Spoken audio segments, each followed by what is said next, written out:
Hey, sucker. Hey, Mr. Walleye. Have you been eaten by any muskies lately? Yeah, as a matter of fact, I have. Have you? Yeah. Cool.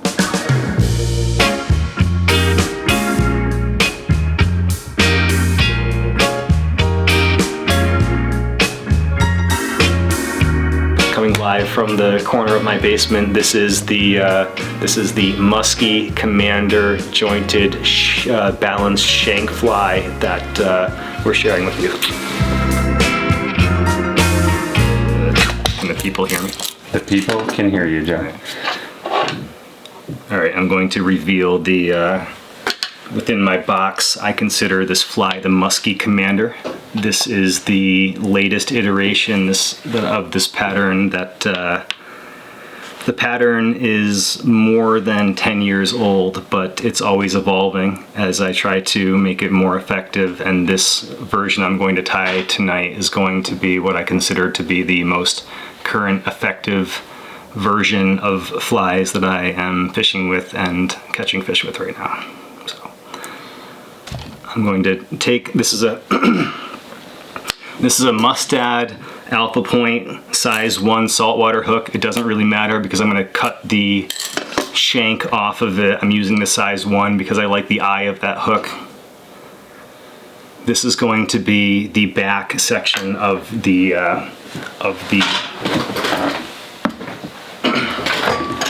fly. What I want to have is what we're going to make is going to basically be a jointed fly like this. So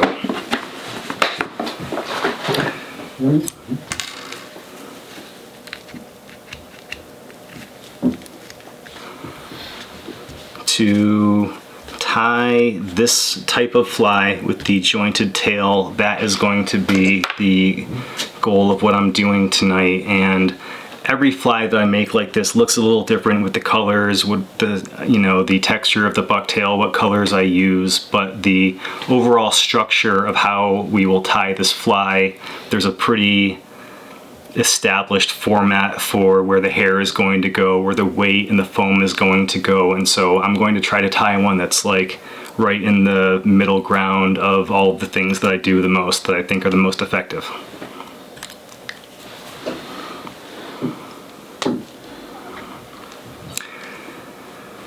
So we have the size 1 hook.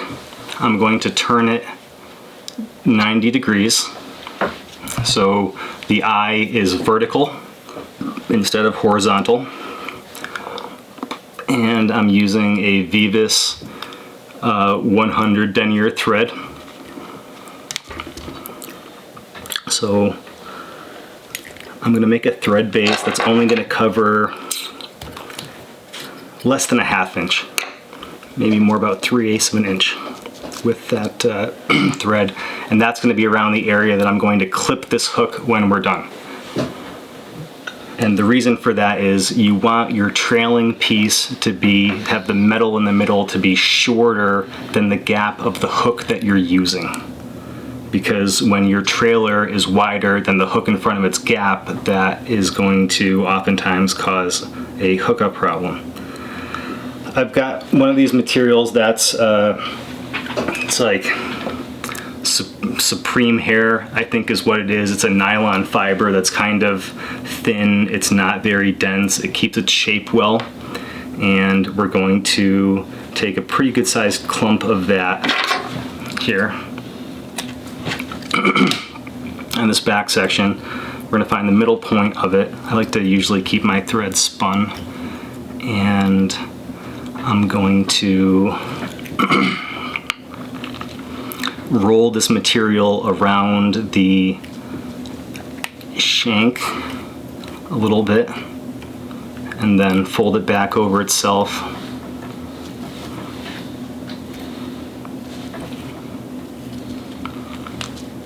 Okay. And I'll bring the thread back to where that thread base ended. Now I'm going going to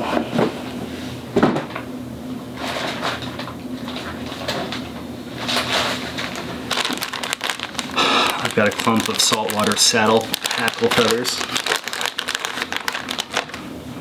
They're only about 6 or 7 inches long. I'm going to take a clump of them where I'm going to try to get a clump of feathers. I don't know, I have maybe about 10 feathers here to start with. I'll probably pull some out to make sure that they all are pretty uniform. So here's my 10 feathers. One's like upside down. I'm going to pull that one out. One's a little bit shorter. I'll pull that one out. What I want is a bunch of feathers that are all a similar length and shape, so as the water is pushing over them, there's a natural taper of all of those hackle stems and the amount of volume of feathers decreasing to the end. I'm going to use all of these, and this isn't a really precise thing. You know, the water, I'm going to pull that one out too, the water is going to push over these things in a way that as you fish with the fly over time, it's going to kind of knock the feathers into place. So I've got a pretty good clump of them. I'm looking for a certain length of here. It's going to be about the same length as this doubled over amount of material I have there. And so there's a little bit of extra here. I'm going to cut that off.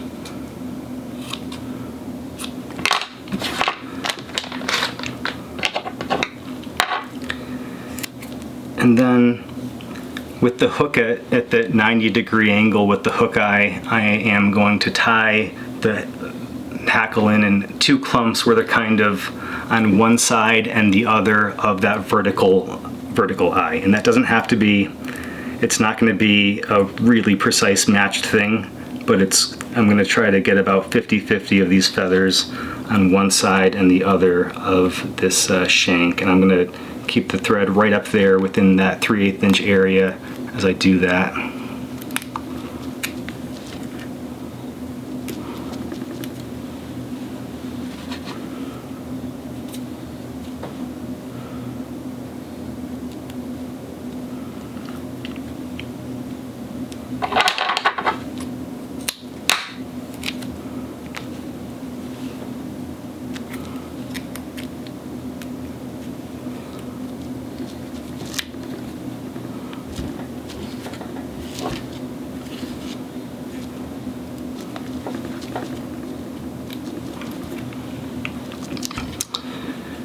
And there are some rogue feathers there, but that is okay. This does not need to be a super precise thing. You want to have a clump of feathers, you want to have that synthetic material underneath.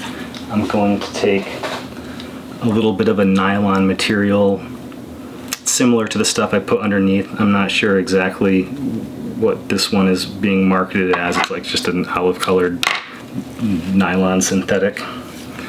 And I'm going to put some of that on the top side of these feathers on this clump.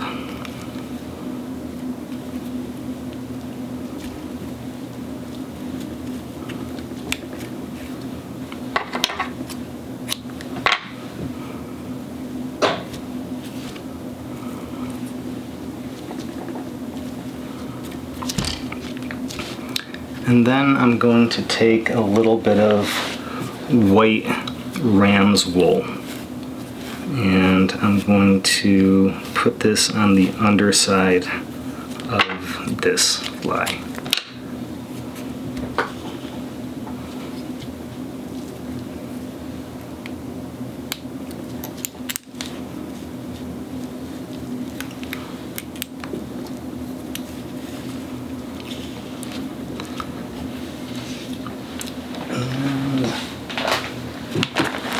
I'm always looking for a certain balance of material, top and bottom, and here I'm going to come in one more time on the top with a synthetic material that's going to be a John Romer's Arizona minnow hair in a olive color. What am I after here?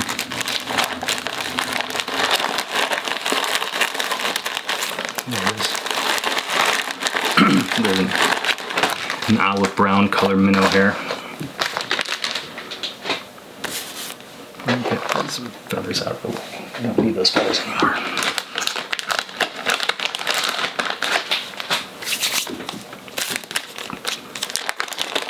So I'm going to take this minnow hair, I'm going to pull it out so I have the synthetic material in kind of an elongated clump, and I'm going to put that down on the top of the shank with the spun up thread, and that's going to balance out the volume of the wool on the bottom. That's all I need for this tail section. I'm going to do a whip finish on top of that head, and put a little bit of glue on that, and I'm going to cut this shank. I'll put the glue on later. So right now I know that underneath this I have all this bare shank up to where I started tying that, and at that point I'm going to take my Knipex clippers that I have in the musky boat, and I'm going to clip that.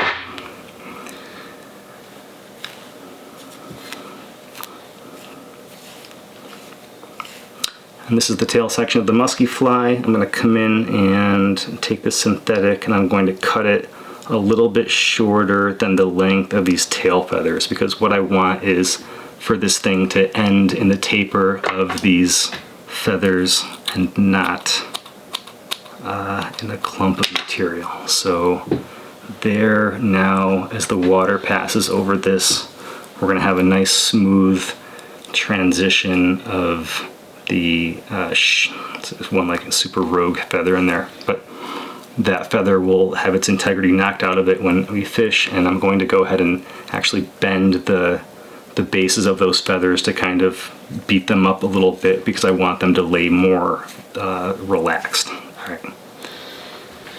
Okay, so that's the tail section of the fly, and the one that I'm going to imitate here is a little bit of a fancier tail, different type of feather, but there's not that's not the really critical part of this fly. What I just made there, is going to be plenty of what I need for this fly to fish right.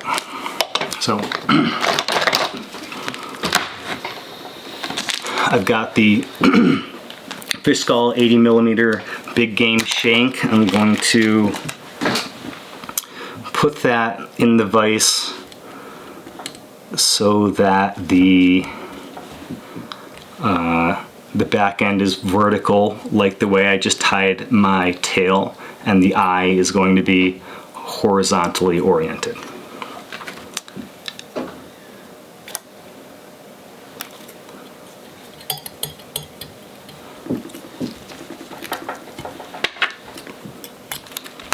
So this is where the magic happens with the action of this fly, and these flies are plenty effective tied as a straight glider without making the back end like this. But if you make the back end like this and you get the balance of the fly right at the same time, it allows the fly to fish like the normal fly does. But if you give it a short, sharp move, you can get it to jackknife only when you want it to, which is an important thing. It's a lot better than having a fly that jackknifes every time you move it. That fly it's not what I want my fly to do. Okay, so I've got P-line Shinsi 50 pound. P-line Shinsi is awesome. I'm going to take about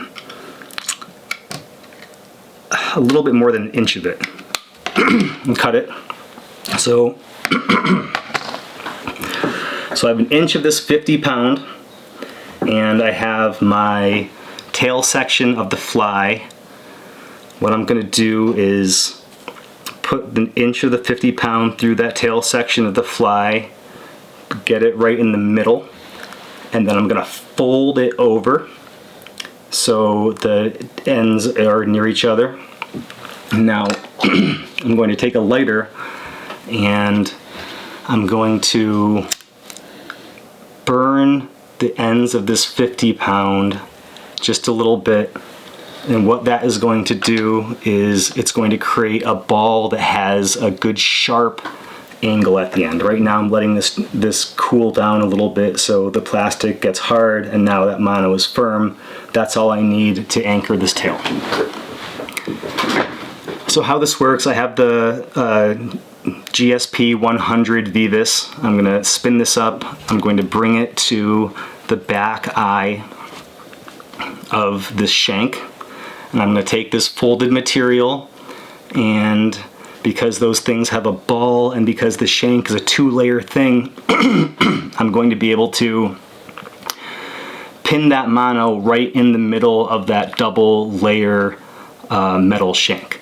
So I'm going to make a couple wraps over this, and right away it's kind of going to anchor itself in the middle. Now I'm going to kind of tug it back tight, and I'm looking for a spacing where I've got a loop of mono. It's about 1/8 of an inch or maybe a little bit more than that beyond the eye, the back eye of this hook. So that's exactly the spacing I'm looking for. That loop is the right length. So I'm going to make a few good tight wraps there at the base of, you'll be able to see those 2 little bumps from where the plastic formed.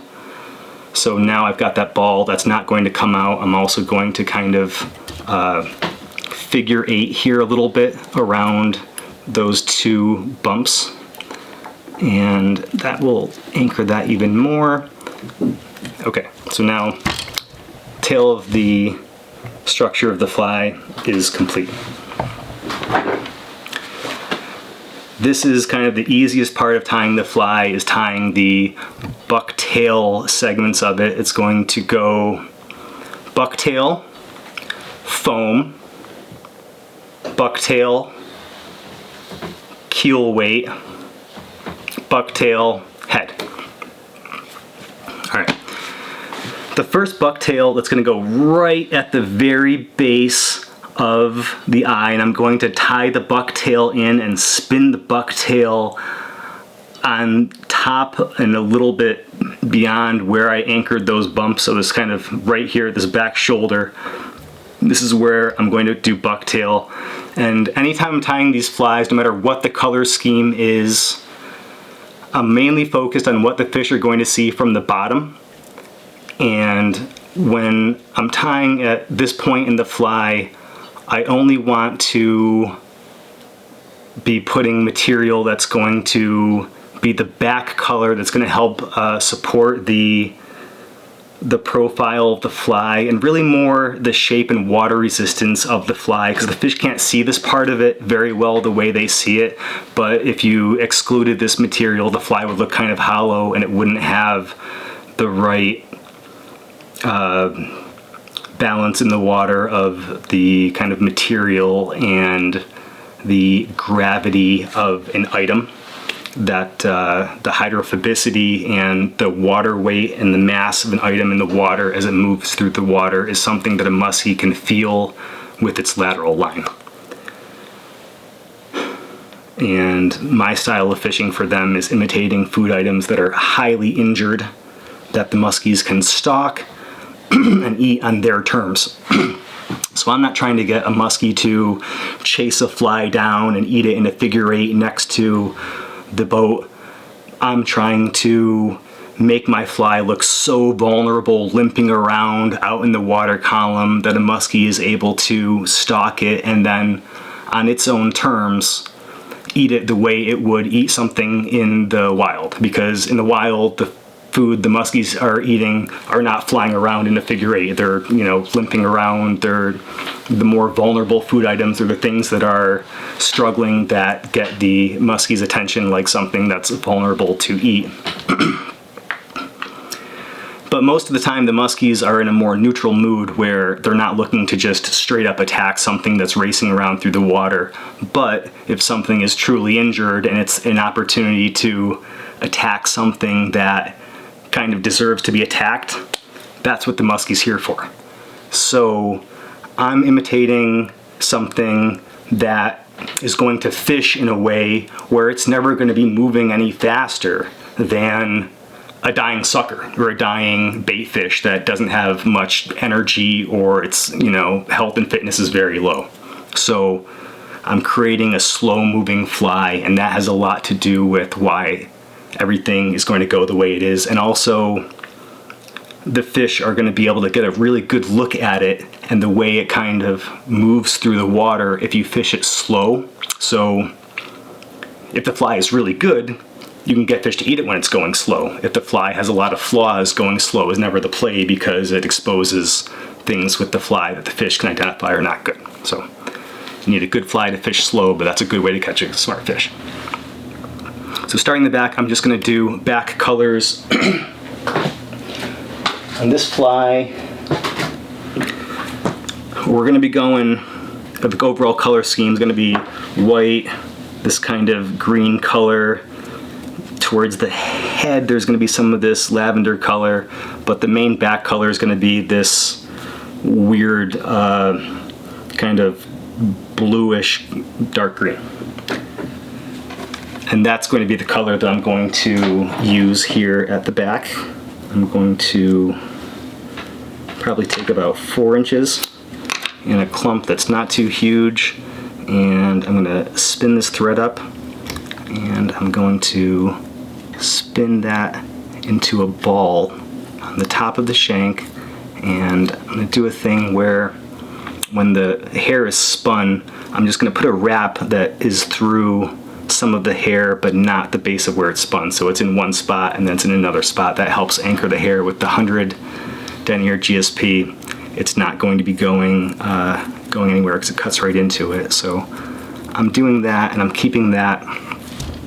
It's kind of spun around the shank, but that's all I'm going to need to balance out the material in the back of the fly. We'll have a lot more hair in the middle and towards the front when we put the hair there. Okay, we're at the stage where we're going to introduce foam into our fly.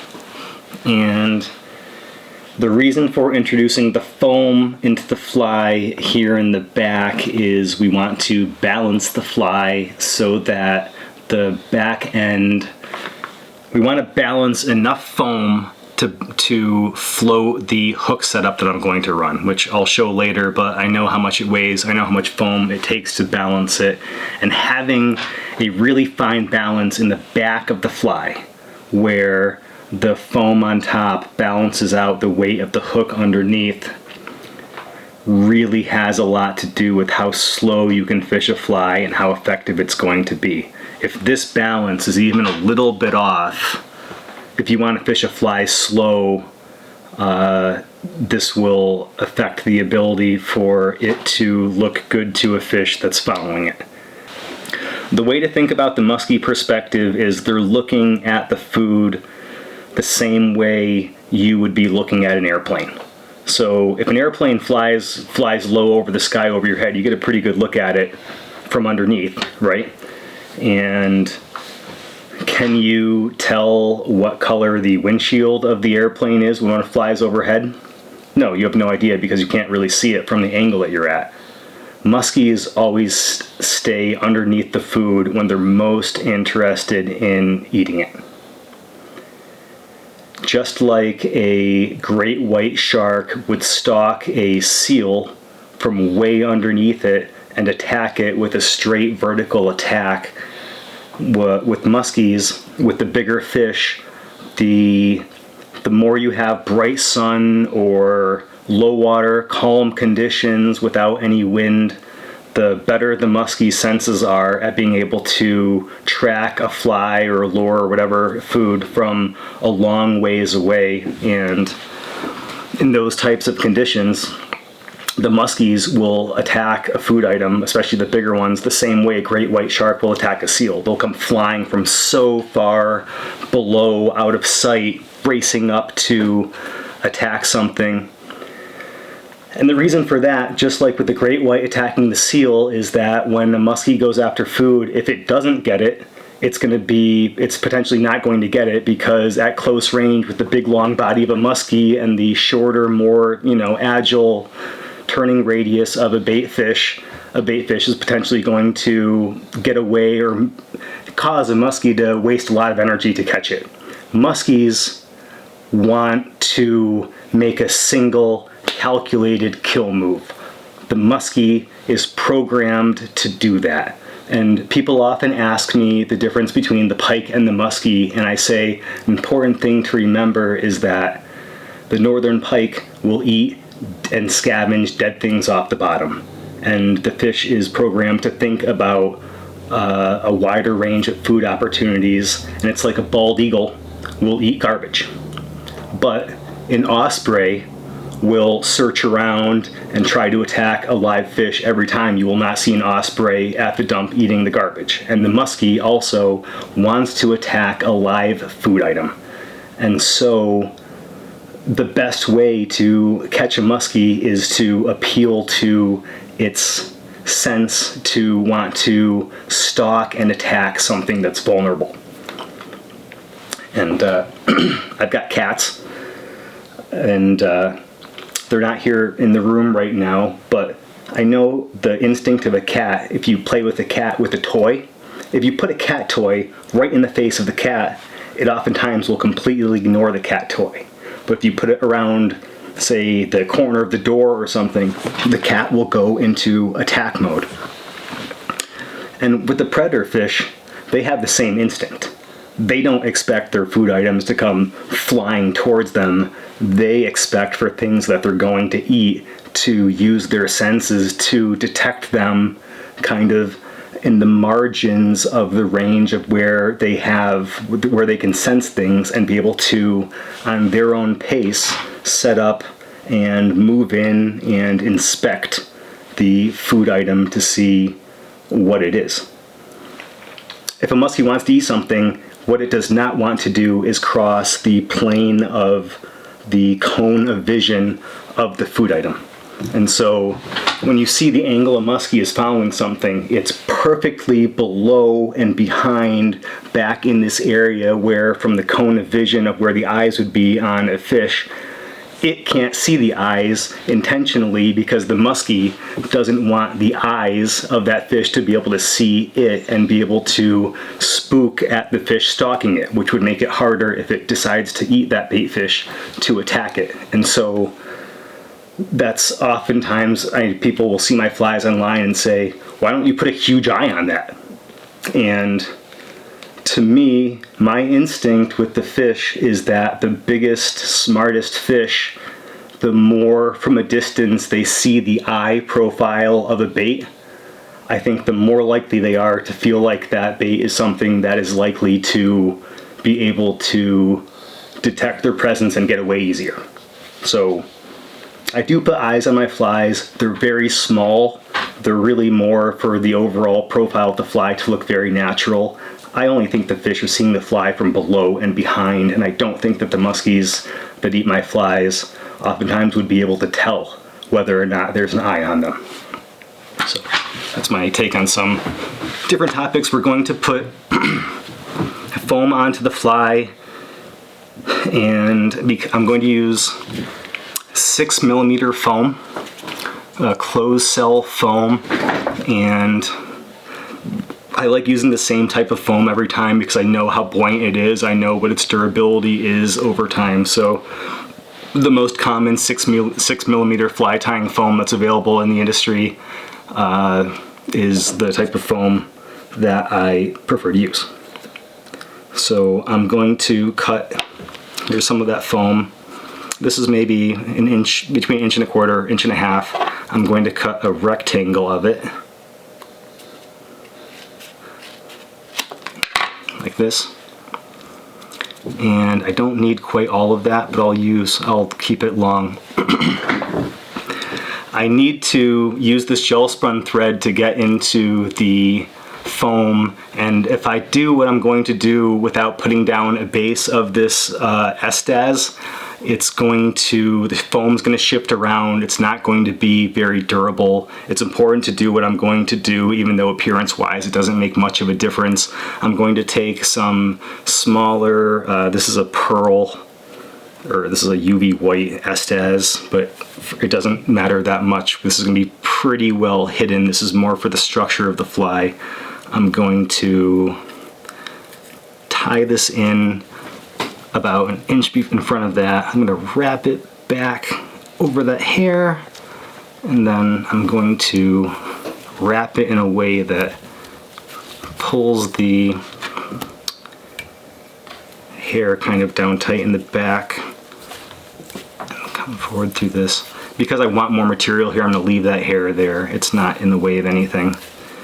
And I'm going to wrap this forward up to nearly an inch of it, get the thread underneath it, anchor it in place, and then I'm going to wrap the thread back over it on the side to make more bulk widthwise on that shank. Like this. Back to where I started. Okay. Where's my foam? Got the foam. I'm going to take the foam, and from where the back end of the shank is, you have that 1/8 inch to where the trailer is.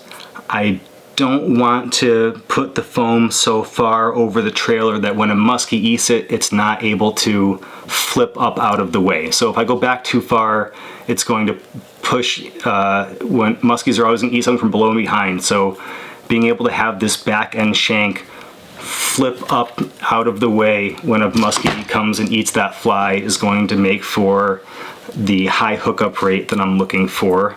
And to allow that to happen, I'm going to move the, I'm going to move that foam to the point where it's in front of that, and now I'm going to do 2 wraps of the thread over it and then 1 directly underneath it.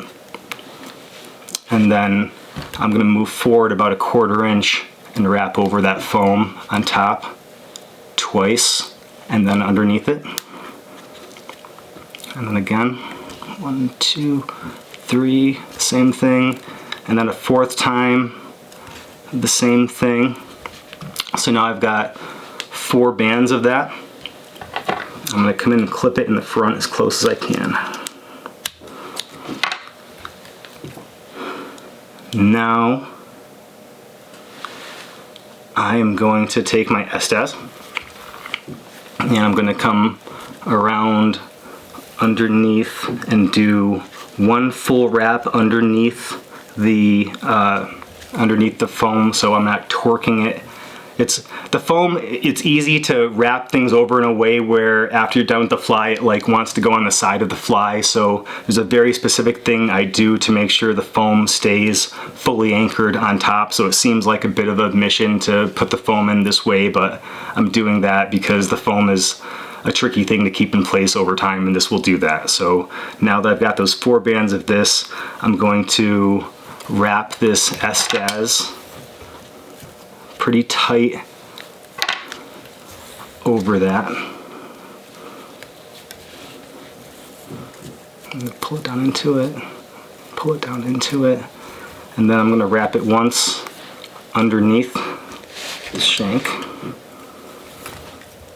and I'm going to anchor it with the thread. And I'm also going to come back and wrap once over that foam again, and that helps keep it from shifting. Okay. Now, this is the fun and easy part of the fly, because a lot of people are good at working with bucktail and blending bucktail, and it's some of the other elements of a fly like this that make it effective. This is the point where I'm going to use all of my colors of bucktail. I'm going to do a belly color, an in-between color, a light back color, and a dark back color, or at least 3. I might put that purple in at the front, and here in the back we're going to use 3 colors. It's going to be white, this kind of like lime color, it's probably made with Kool-Aid, and this dark green color. My flies that are most effective for me are always flies that have this color transition of they're lighter at the bottom and they're darker at the back. And I try to imitate different food items. This is kind of like a walleye. I'll imitate rainbow trout. I'll imitate suckers a lot of the time. Smelt. Recently I was getting muskies to eat something I was tying that was the shape of a thin diameter smelt. So there's food sources I target trying to imitate them. And when you're trying to trick a fish that's very well fed into eating something, oftentimes the play isn't imitating something that's readily available to the fish, because your version of it isn't probably any better than the readily available versions of it to the fish that they can eat without getting caught and don't have things attached to them dragging them through the water. But to imitate something that's unique and interesting to the fish. And I have caught a lot of really big muskies on rainbow trout patterns in places where people are like, but there's no rainbow trout there. And to me, it's like, well, that's the point. Because I'm showing them something that is a natural looking color transition item that's interesting with the green and the pink that I put into a rainbow trout. But everything that they see, whether it's looks like a rainbow trout or they don't know what the hell a rainbow trout is, debatable. You know, where I am, they wouldn't know what a rainbow trout is because it wouldn't be in the waterway, but the muskies are seeing everything from underneath. And so like an airplane going over your head, everything in the water underneath pretty much has a white or cream colored belly and has a color transition to being darker on top, because that's the natural camouflage that makes sense for things to survive in the wild. And just about every single bait fish that a muskie is going to eat in its lifetime is going to look like that, where it's going to be almost white on the belly and it's going to be either dark or olive or brown on the back with some kind of, you know, flash or scale pattern on the side. And so from underneath, you have the belly color, and you have the shape of the fly, and you have the movement of the fly. Those are the things that a muskie can see and track when they're interacting with your fly and they are considering eating it. So whenever I'm tying my flies, the main thing that I consider is what it's going to look like from underneath, because the eyes are on top of the head. It's very hard for them to eat anything below them. And they position themselves where they're in a position to be 10 feet below their food if they're a big adult fish a lot of the time. And a lot of times people are asking me why they shouldn't be fishing in cover. And in the wild, the most common thing that kills muskies is them beaching themselves. I have found big muskies that have freshly chased little small minnows that have beached themselves and have died up on the stream bank. And I know that if it happens as often as it does, that a lot of them probably have a scary experience where they nearly beach themselves and they come flying, chasing something, slam into shore, have to flip back into the water.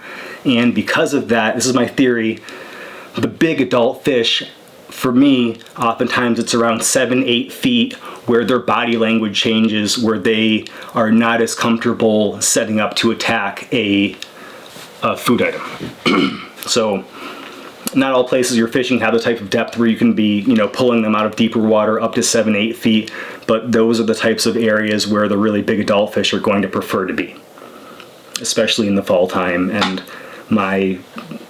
the fall muskie strategies is really, you know, the cold water stuff is something that I have more of a focus on than the summertime and in the current fishing. So the stuff that I'm talking about is really focused towards that like late season or cold water or lake as well, which is always, you know, slow water, or the lakes aren't moving. So all of those things are, the musky flies that I have are applicable to slower, deeper water where you can use that depth to your advantage. And I think the bigger adult fish are afraid of potentially attacking something in shallow water and beaching themselves. And so I always try to set my fishing up in a way that lets a big fish set up on a food item in the way that would be safe for it to eat it the way in most often is going to in the wild. And in the wild, the big fish eat on secondary break lines. The big fish do not use the structure that you can see where the water and where the shore enters the water, because that's where they might get like beached. They're using the secondary break lines, and that's where the water goes from already having some depth to having a more significant drop off. And those sort of side shelves or steeper angles are where muskies can lay parallel to them and hide their big body from food items that might come off over the shelf from one direction. And it also allows them kind of a current break area where they can see a whole bunch of deep open water to their side and above them, which allows them to detect things that they can stalk and hunt. And so the fish that you're trying to catch are things that you want to be able to let them engage with your fly and stalk it, not have your fly come attacking it. So on those secondary break lines, you know, I try to think about how I can use my fly in a way that makes it look vulnerable to a fish that's hunting that deep water edge. And I know from the first over 100 muskies that I caught in my boat, I didn't use any electronics. And then I got Garmin side view electronics. And what it showed me was I could look at the places where I had caught the biggest muskies, the fish over 30 pounds that I have, the big, you know, thick river fish, and looking at those spots where those bites had happened for me on the underwater structural side view, there were very distinct structural elements that had similarities. Any place where a fish of that caliber had eaten a fly, it was near one of the steepest secondary drop-off points in the area where the fish was holding. And so that's a pattern that I've replicated quite a few times now, targeting that sort of holding structure for big adult fish, and just understanding kind of the psychology of where the fish is and what it wants to do kind of empowers the fly angler to make a smart presentation, as opposed to making a lot of kind of random presentations or using visual structural elements on shore to cast at them, which is just, you know, for the adult fish, it's just never going to be a effective strategy for musky fishing. So I diverged there. Now let's tie some bucktail onto the shank. I like bucktail that's about 4 to 4.5 inches long and stiff and crinkly. And I don't even, the people who are into tying beast flies and things, they've all got inside sources to the premium bucktails. I don't really get premium bucktails, and so I've learned to work with the stuff that becomes available to people like me, and that is the medium quality bucktail. And so that's what we are going to use here. This may actually be from a deer that my family shot and procured the tail off of.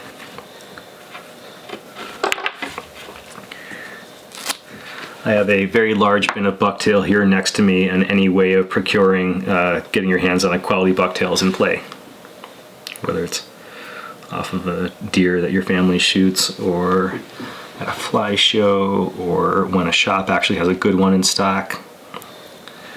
All right, so I have this clump of bucktail. I'm pulling out some of the kind of guard type hairs, but I'm not going to be super finessey with this. I'm not trying to tie a beautiful fly here. I'm trying to tie a fly that has the right amount of hair in the right places, that are the right kind of color sequence, because to me, the color sequence and the overall volume and mass in the water as this moves through the water has a lot more to do with how the muskies decide to interact with it than, you know, whether or not I've got nice 6-inch, you know, hair on my fly. So I've never had any of those tails. If I sound resentful, I am, but I am happy to work with hair of this length.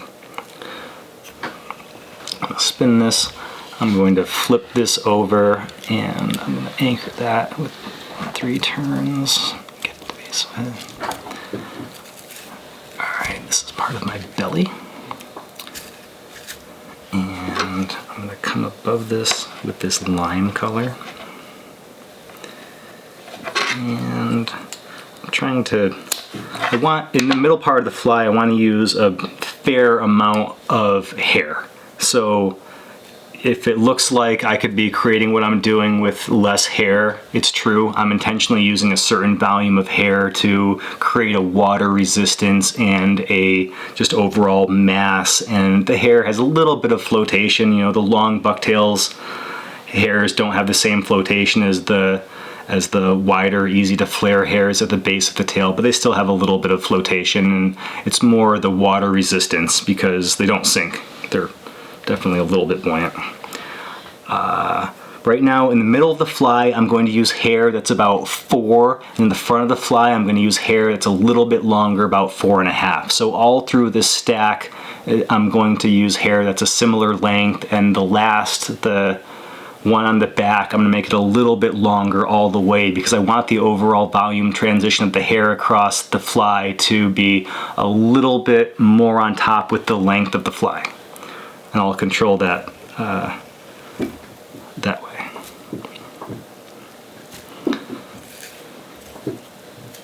I'm going to get into the middle of that. That is the trick. And then, yeah,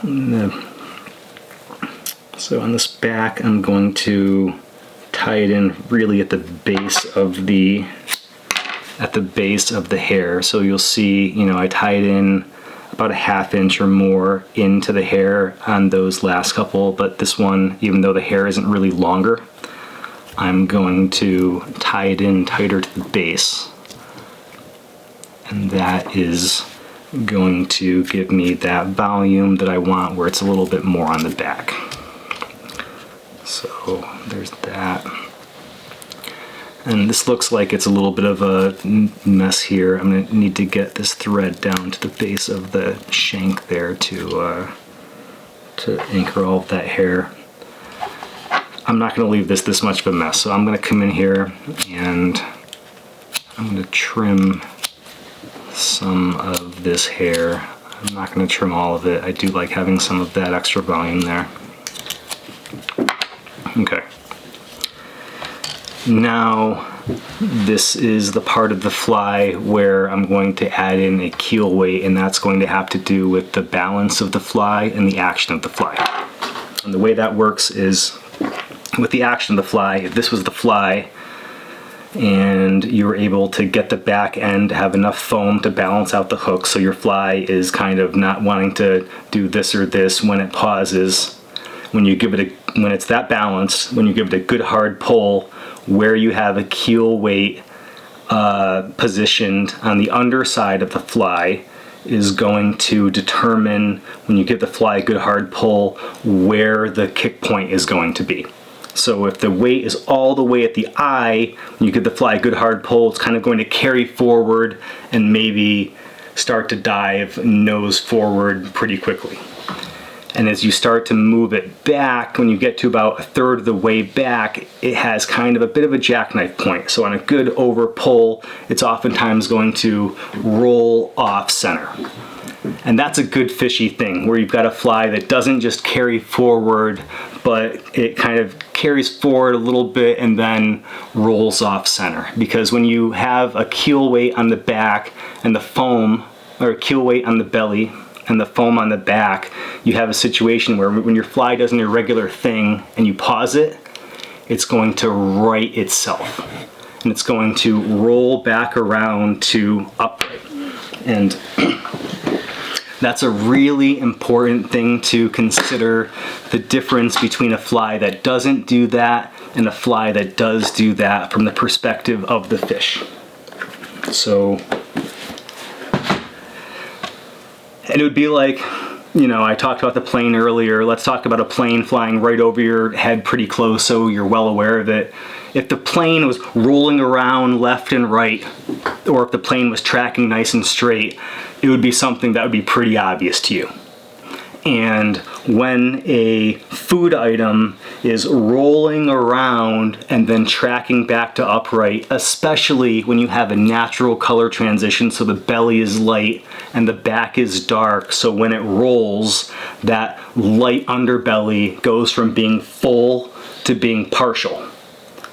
From underneath, that is like a flashlight flashing. If they are tracking something underneath, and they're 6-7 feet underneath it, and the belly rolls on its side and then comes back. That's something that nearly no other bait is effectively going to do, that the fish are going to be seeing anywhere. So when you have a smart old fish that you can show a different aspect of movement, and that side to side righting movement is like another axis of rotation, or another, axis of movement besides like forward, side to side, up and down. Now it's doing this other three-dimensional thing, and that righting itself without moving forward is a really fishy thing when fish are tracking a fly that will cause them to eat a fly instead of following it. Because you wonder, okay, here comes this fish following into view. Why am I not catching it? With the way that I fish, I catch as many fish, if not more fish, in the last couple of years as I see follows. And I know that a lot of fish that engage with my flies on a retrieve end up eating them before they come into view of the boat. And so, although it is really fun to engage with the muskies boat side, I think that the type of presentations, usually the faster ones that get them to come flying with momentum into view, are oftentimes not the presentations that are most likely to catch the fish. So I know that with what I do, I probably sacrifice the ability to get some of the fish in my lap that are really hot. But a really hot muskie is happy to attack a vulnerable looking bait fish that's staggering around in the water column. It usually doesn't follow it very long.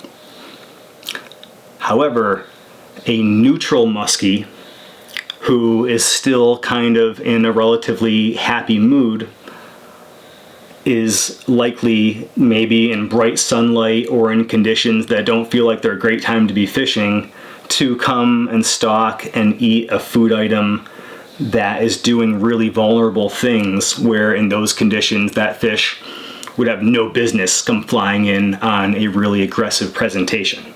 And so, keeping in mind that when you fish a natural imitation, a natural color pattern in a really natural way, you have the possibility of catching those neutral fish. And that if you fish a real attractor pattern in a real aggressive way, you will catch the really hot muskies during the kind of bite windows and low light periods.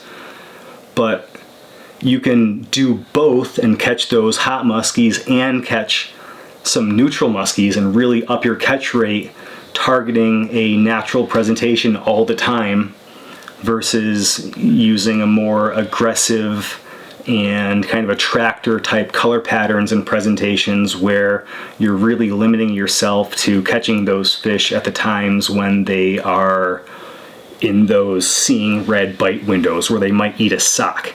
And it can be confusing feedback when you get a fish that eats your fly in a mode where it's going to eat any fly in anyone's box, that whether it's, a good fly or good, fishing situation, or you cross paths with the right, feeding window where the fish were ready to eat. And a lot of times when muskies are caught, that is the conditions of how they are caught. And so I like to really think about how to break out of that aggressive attractor muskie targeting mode and how to potentially catch a really smart, neutral, skeptical, wary fish that's seen some other fishing pressure.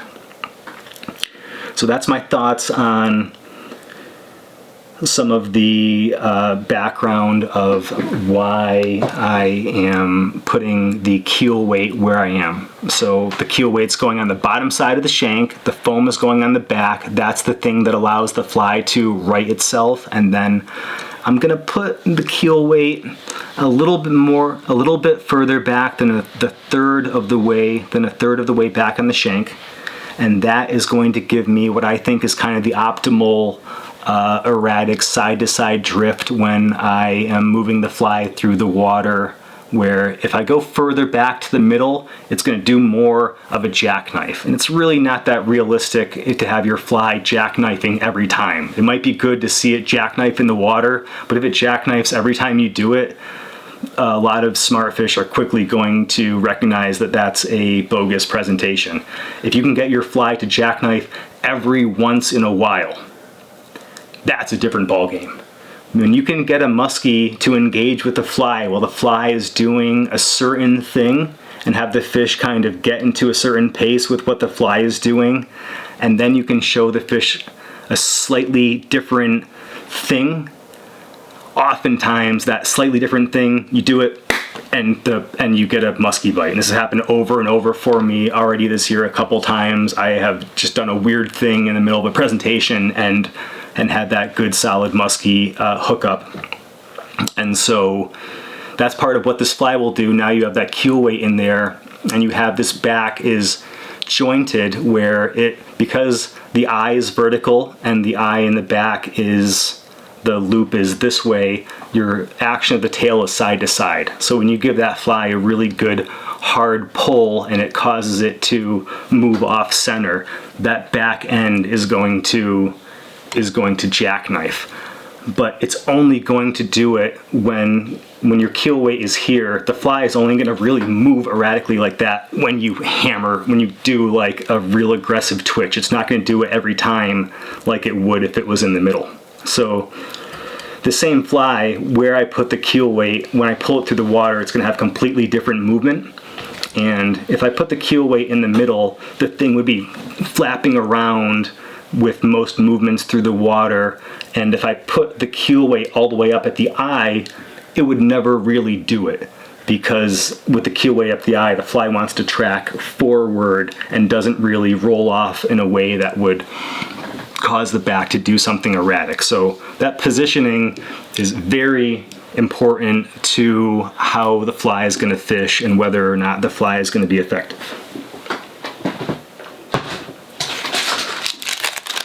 I use a different range of weights between 1/10 of an ounce, which is always going to give me a front heavy weighting, even with the same action. That fly kind of is going to do things, and then on the pause it's going to drift down.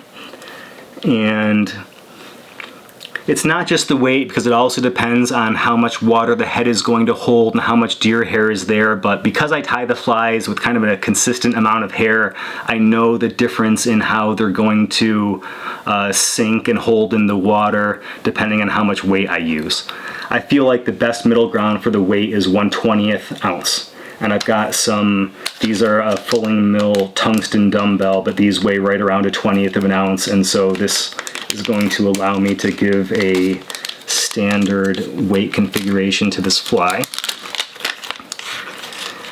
And I don't really ever want to go to something lighter than 1/20th of an ounce, because then I don't get this teeter-totter situation where I have enough weight to balance the nose out while it fishes, and the nose will fish with the other things that are in the fly. The nose will fish light, and it won't have that balance at a slow pace like I want the fly to fish. So it needs to be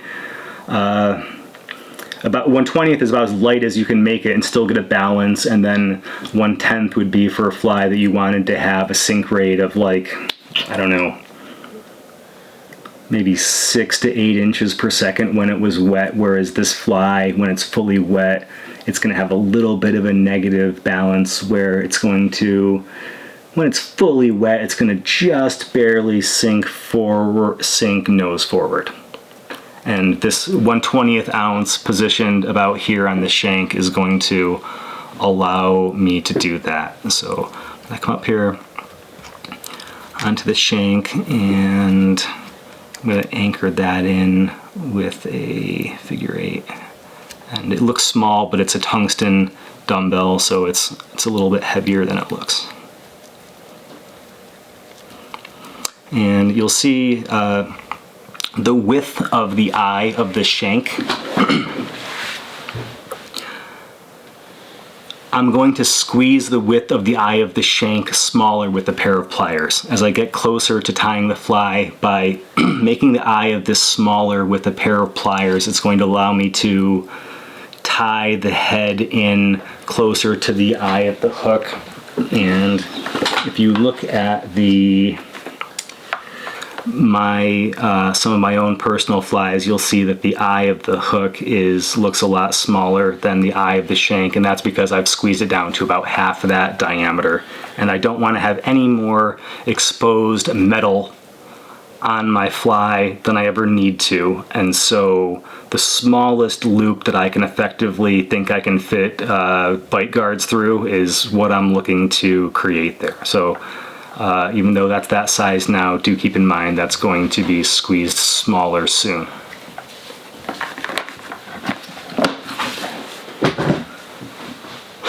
Okay, I have that on there. I'm going to take that Estaz again, and I'm going to tie that in on the underside of it all the way back to here.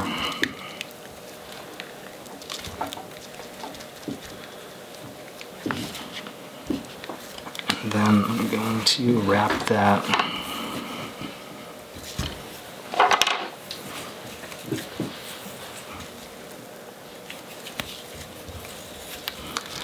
and this is really just protecting my gel spun thread from the teeth of musky bites over time. At this point in the fly, I could just tie in bucktail here in front of this eye, and really there's going to be no visibility of what I'm doing now. This is for durability more than anything. I'm going to wrap this underneath this eye and come forward just a wrap or two. Good. The spacing is good, so I have the hair here in the back, right at the base of that shank, about an inch forward after the foam. I have a full top to bottom spread of hair, and that's all bucktail. And now up here, I'm going to do all the colors of bucktail in this one. I'm going to bring in this lavender, and then I'm also going to use some synthetic materials over that bucktail to add in some color elements and some elements of water resistance, but it's only going to be in this front veil of bucktail. So, and here's, you know, I'm looking at it from the side, you're looking at it from the side, the fish are going to look at it from the bottom. And so something I'm going to do up here in the front is, in the middle you saw that I brought the white in on the bottom. Up here in the front, I'm going to take this lime color that I brought in the middle on the previous section, and I'm going to tie that one in first on the bottom.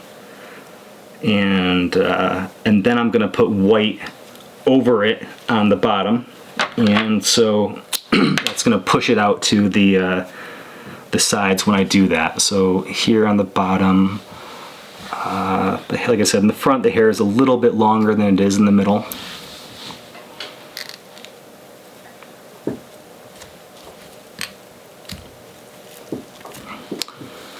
Okay, so I know that green is going to get splayed a little bit and pushed aside by the white.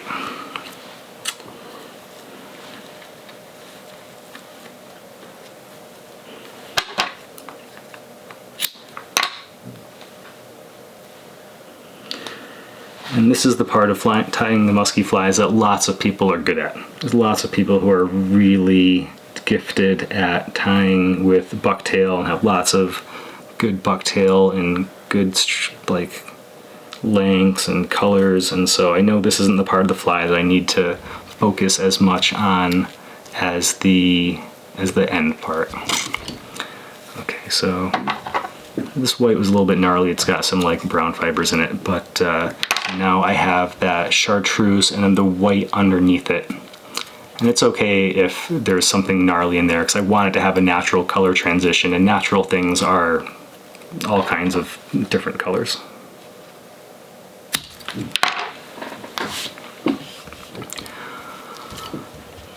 Okay, we're gonna bring in this lavender color.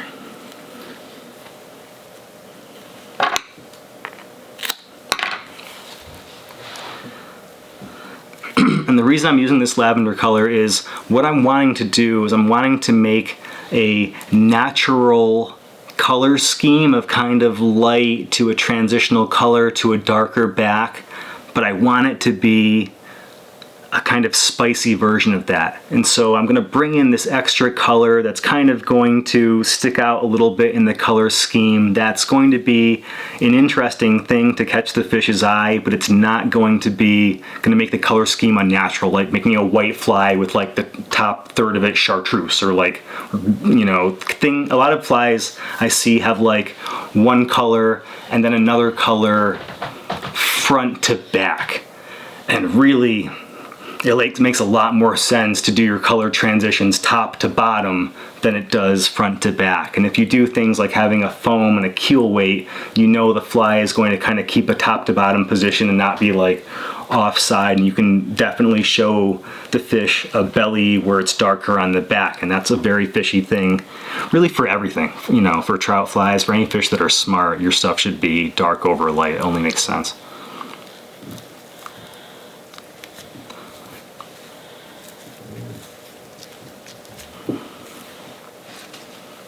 Okay, we're going to do that, and then we're going to do this color again, and this is the part of the fly where I want to use the longest bucktail I'm going to use. So I can tie it in from the base, which makes it as long as it's going to be, but I also want it to be, I wish this was a little bit longer than this, to tell you the truth, but I like the color for this this fly a lot, especially we have a really low water year this year, and so these kind of natural color shades like this watery olive color, I like to have kind of the color of the bottom of the bottom substrate of the lake or river where I'm fishing mixed into my fly. Most of the time the natural food items are going to have color shades in them that reflect the color of the bottom.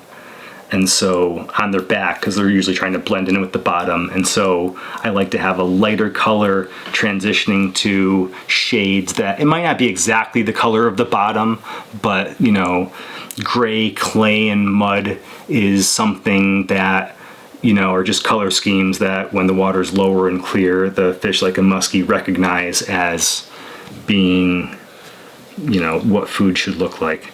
Right now this fly is too sparse in the top. I need to fill in a little bit more. Keep your eyes off that, Dom. Dom is looking at a chart of where, what angle the casts and bites occur in a certain place that I like to fish. Charting that is important because over time there's patterns of where the fish and where the bigger fish eat, and being able to recognize the type of break lines and, you know, not micro but macro big picture structural locational patterns where fish are choosing to eat your flies, especially adult fish. That's a type of feedback that you really want to put a lot of stock in. So that's something where when I get the type of good ones that I want to catch to eat, I make note of how I did that. Smart.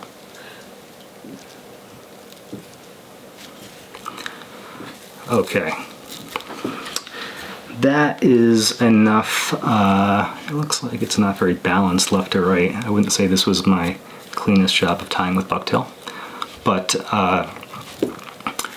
now a bunch of stuff is going to go over this, and so even though I wasn't finessing the hell out of the hair when I tied this, and I just tied it in with the butts of it facing forward, I still achieved the effect as far as having the right amount of hair in the right places that I wanted to get here. This is good.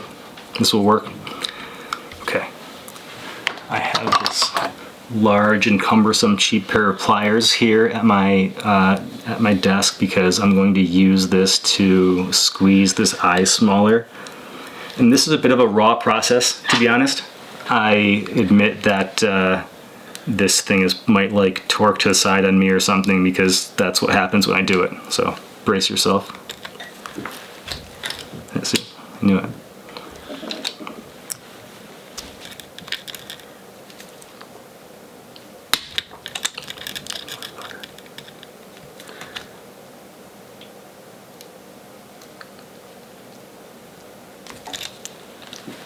right. That's usually how much struggle I have doing that, so that's a good, I'm glad we got a visual representation of that on camera, because it's realistic. If I did it first try, it wouldn't be. Okay. Okay, so right now we have about an inch left to the very end of the shank, and I'm intentionally trying to space this out in a way where I have enough room but not too much, so I need to fill up with too much stuff, because I'm going to spin wool up here. But before I do that, I'm going to add some accents to the bucktail here, because now the way this is, as this gets water over it, the hair in the front and the middle is kind of going to blend together there. It looks like my back hair is not very square with the tail. It's a bit of a rugged fly, but we're getting all of the structural points of it. It's got the color transition I want, where it's dark on the back, it's light on the bottom. It's got a little bit of these other color, this lime color elements in the belly. But now I'm going to put in the belly some Steve Farrar Flash Blend. That's going to, which is a kind of nice stiff synthetic that comes in a lot of interesting colors. And so Flash Blend is kind of a slippery material that's easy to not anchor well, and so in a musky fly, my musky flies have interchangeable hooks, and the head is really durable. So, you know, one of our friends here at Fulling Mill has landed 20 purebred muskies on one fly that I gave him that I had already caught some muskies on, because I always fish my flies before I give a good fly like that away. So that fly might have caught 22, 23. So if they're going to potentially catch that many fish, because you can change the hook out and keep a sharp hook on them, you want to make sure they're super durable. So everything I've been doing, the reason I was covering up the thread in here with this material isn't because the fish can see it there. It's because when the fish, if a bunch of muskies eat that fly, I've done it before where I didn't do that, and then their teeth started to fray up the gel spun thread and the fly fell apart only for that reason. So if you want to catch 20 muskies on a fly, you got to make sure that nothing's going to fall apart on it when a bunch of muskies attack it, and then you have to unhook them. So here we've got some Steve Farrar Flash Blend. This is the regular white color. It could be the UV white, but this is not that. I'm gonna pull some out. I'm going to flip my vise over. I'm gonna find about the middle point there. I'm gonna spin my thread, and I'm going to anchor it with a few wraps, and then I'm gonna fold it over itself. Okay, that's not putting it in position. All of that was just to make sure that Flash Blend isn't going anywhere when it's gone, or when I'm done putting it in position. Now I am going to cut it at about the length of the tips of the bucktail.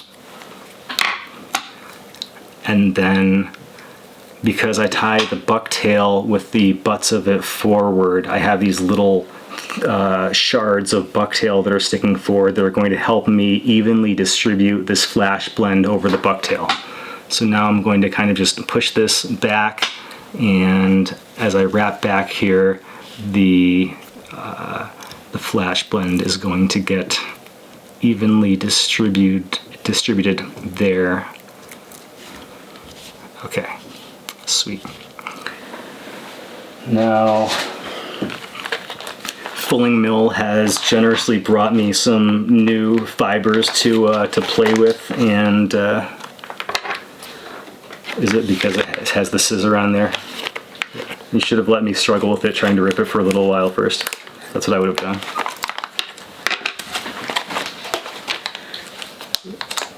I would.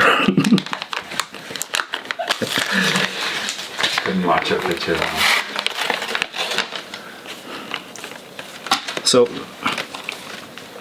I want fibers that aren't too poofy and flowy. I want the water to easily slide right over the fibers that are going to be going over the bucktail, and the Flash Blend is kind of like a nylon-y, stiff stiff. It's got some like other fibers blended into it, but I don't want something that's like a marabou or maybe an Arctic fox that's really got a lot of poofy guard hairs, because that's going to act like a umbrella or a drift sock in the water, and it's going to slow down the potential erratic movements if you want your fly to move fast, which oftentimes I don't, but sometimes I do. And if the fly has a lot of pulsy things in it, when you move the fly, the action of the fly is suppressed by the material movement kind of pulsing and flowing in the water, which for really small flies, you often want the material that's pulsing and flowing in the water for the micro aspect presentation. But for the macro presentation of a big fly that's acting like a glider in the water, you want to actually be on the far other end of the spectrum with things like bucktail fibers and stiff synthetics that the water kind of pushes right over instead of pulsing, because that allows you to create a good fly action.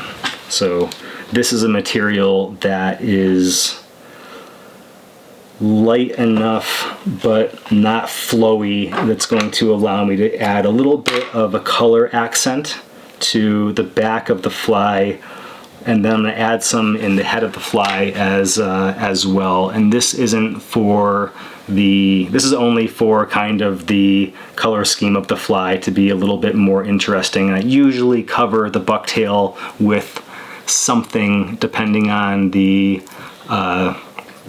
color of the bucktail and the color of what just materials I have on hand. I don't have a really distinct thing that I think works best for doing this, but I do think that it's beneficial to have a little bit more of a shoulder and a wing and more material on the top of the fly here, and this also helps provide that.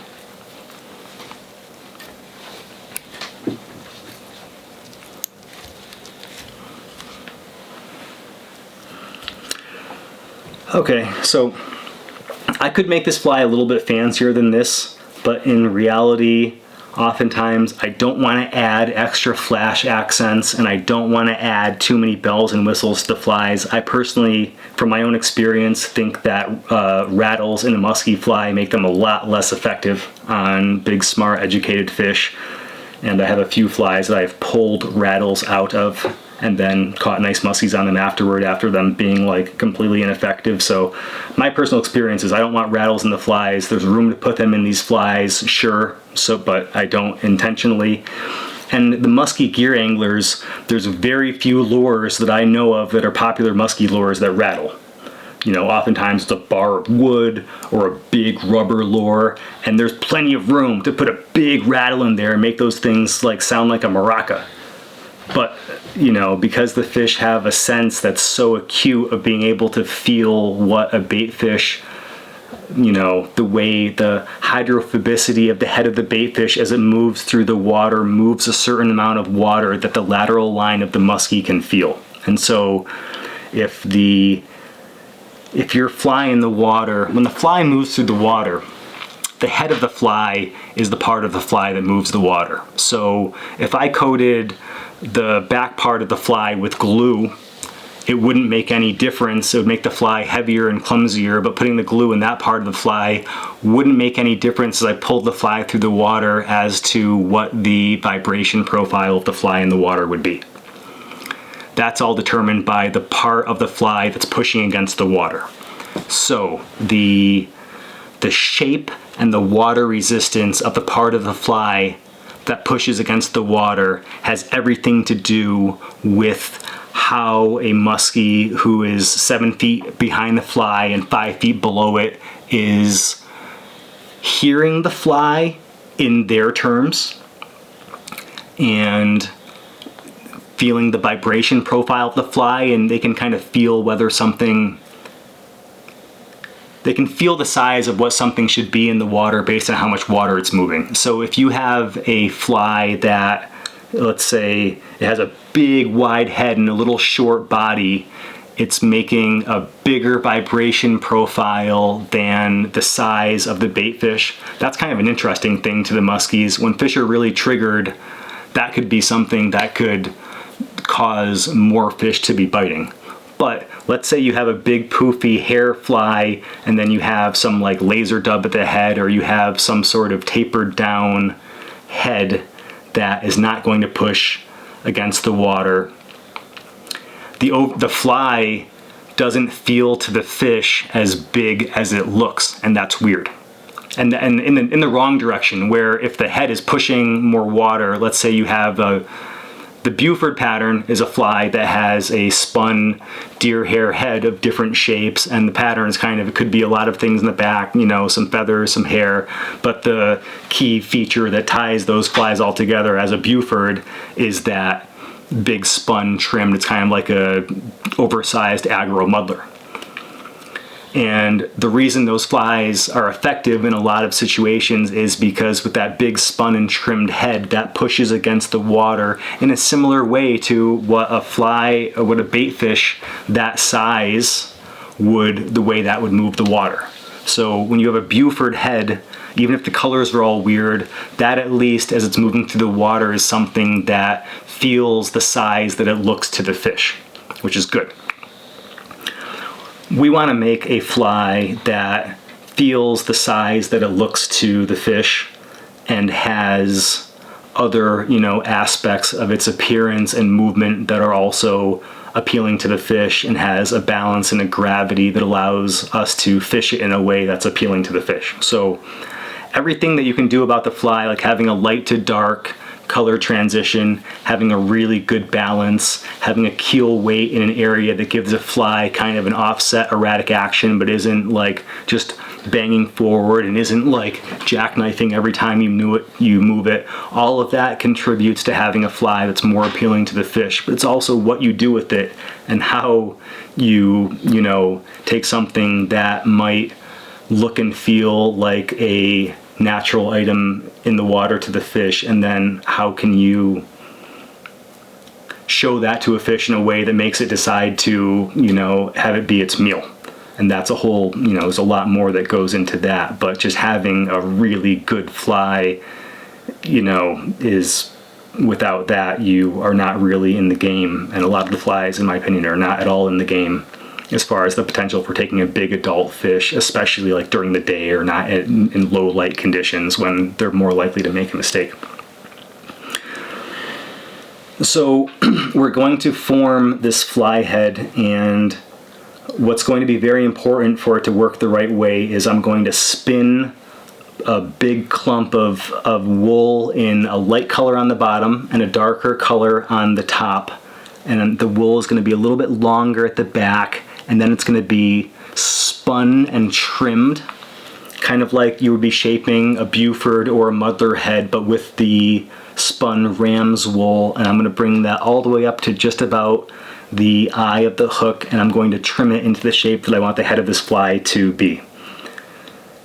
Because I'll put stuff over that wool, but if I don't have the wool in the right amount and the right shape, the head isn't going to be the shape that I want it to be, and it's not going to have the density, the hydrophobicity of how it's going to push against the water the way I want it to be.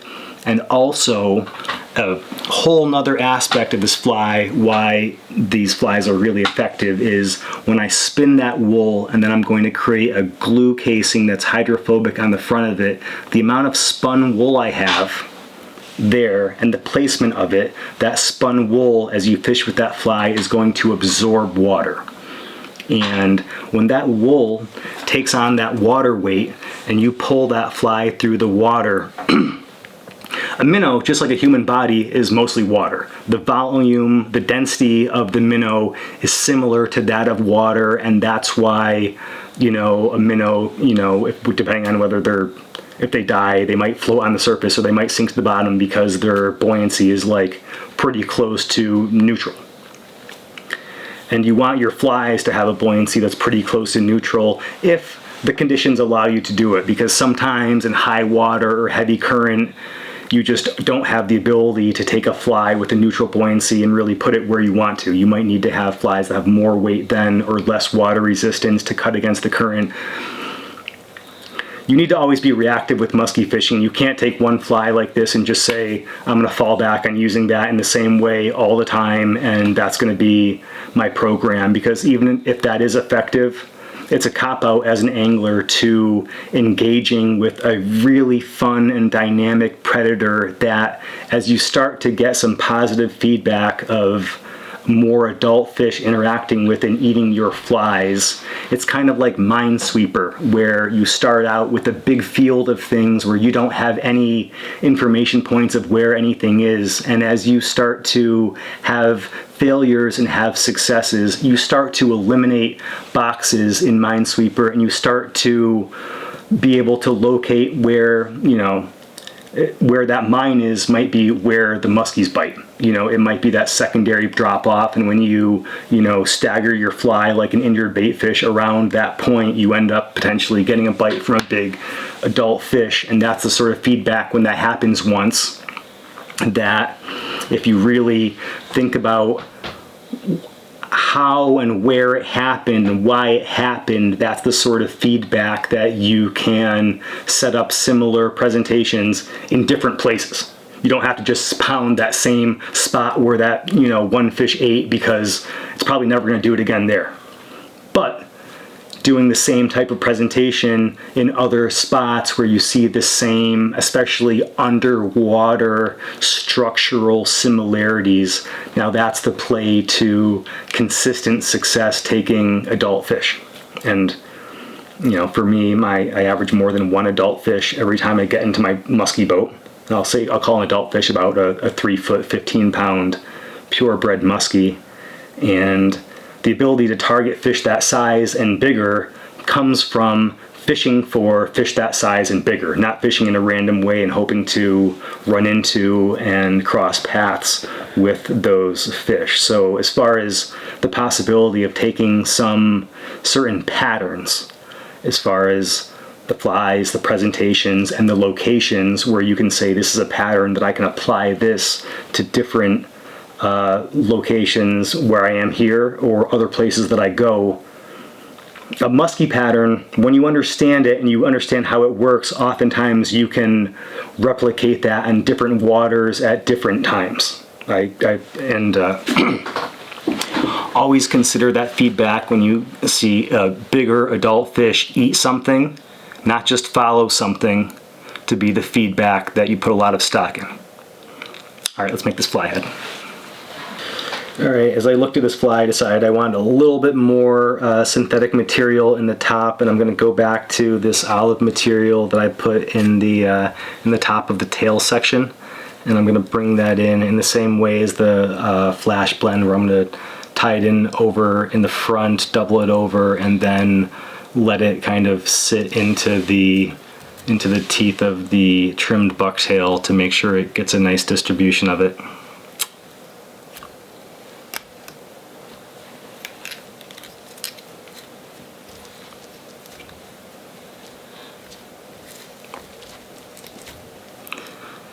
And this I'm going to trim about to the tips of the bucktail, maybe a bit longer with this one on the back. I'm going to spread that out. It's going to fit into the trimmed bucktail butts there, and that will make sure it gets a nice distribution and stays there without me having to really fight with it. I just have to like get the thread back to that point and anchor it down, and that will stay there. Okay, that's good. Now I'm going to prepare to do the head.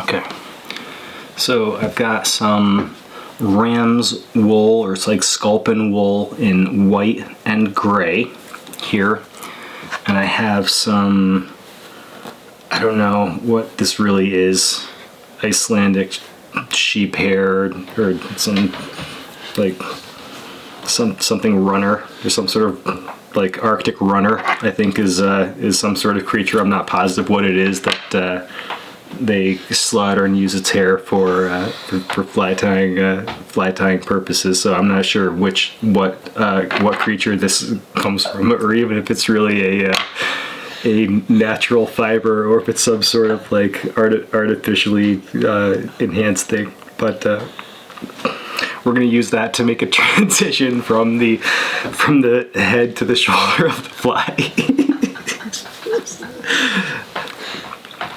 My composure is fine. I'm being distracted by the person behind the camera, so I apologize. It's all my fault. Give me an out.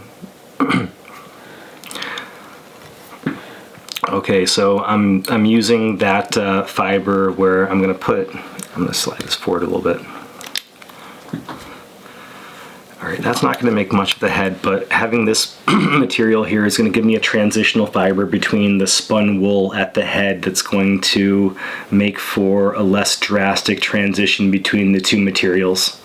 Because anytime I have material going to a different material, I try to make some sort of a shoulder to blend the transition between those two, so there's not, for the fish, like a real obvious, the way I said some flies have like a one color then another color. Like I don't want to have the an obvious transition of two very different things that are in the body of the fly. So that's the reason for doing this. It's not going to add that much structurally because this material is a lot thinner than the wool. But okay, that's there.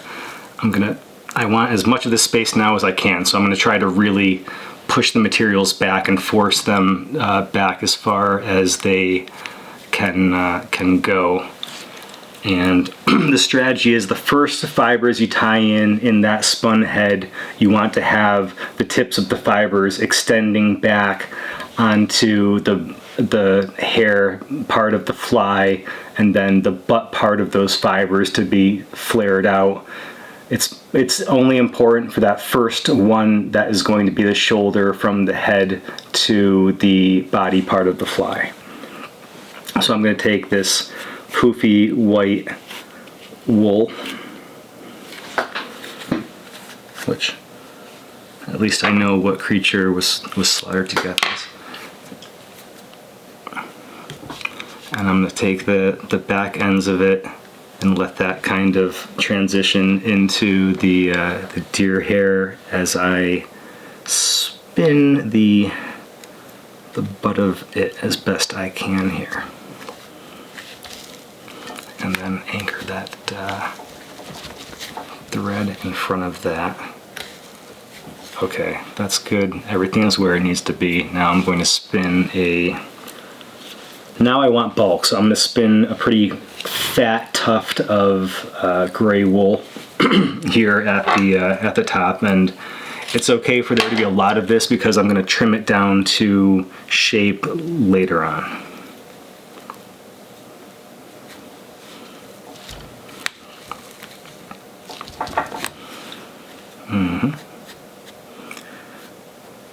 Just to keep myself from getting confused, I'm going to trim the ones parts of that off right to start with. So right now, a pretty good tuft of wool going with gray over white, and I'm going to add in other materials that will help me make some finesse coloring to the head after this. So I know it's just gray over white, but what I really need here is like dark over light, because when I put materials over it, the undercolor isn't going to show up that much, but it does show up of where it's light and where it's dark. So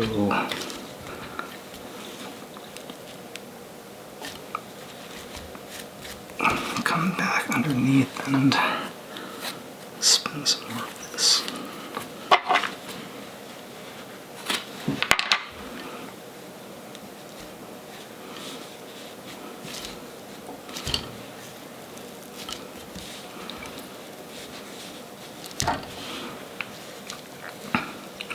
I want the last tuft of wool that I spin to be on the back side and not the underside.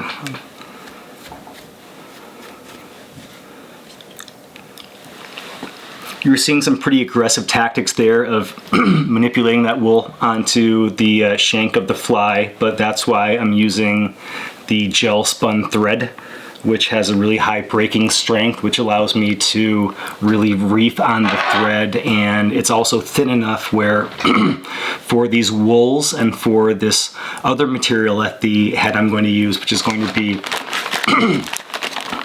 John Romer's Arizona minnow hair, those are materials where having the thread be really thin is going to be critical for the way I'm going to lay down the layers of fibers. So I think that using that 100 denier thread, for me, it's the perfect balance of strength and thinness that allows me to reef on the thread, reef on the bucktail, and still be able to fit the fine materials in at the eye of the fly without too much bulk.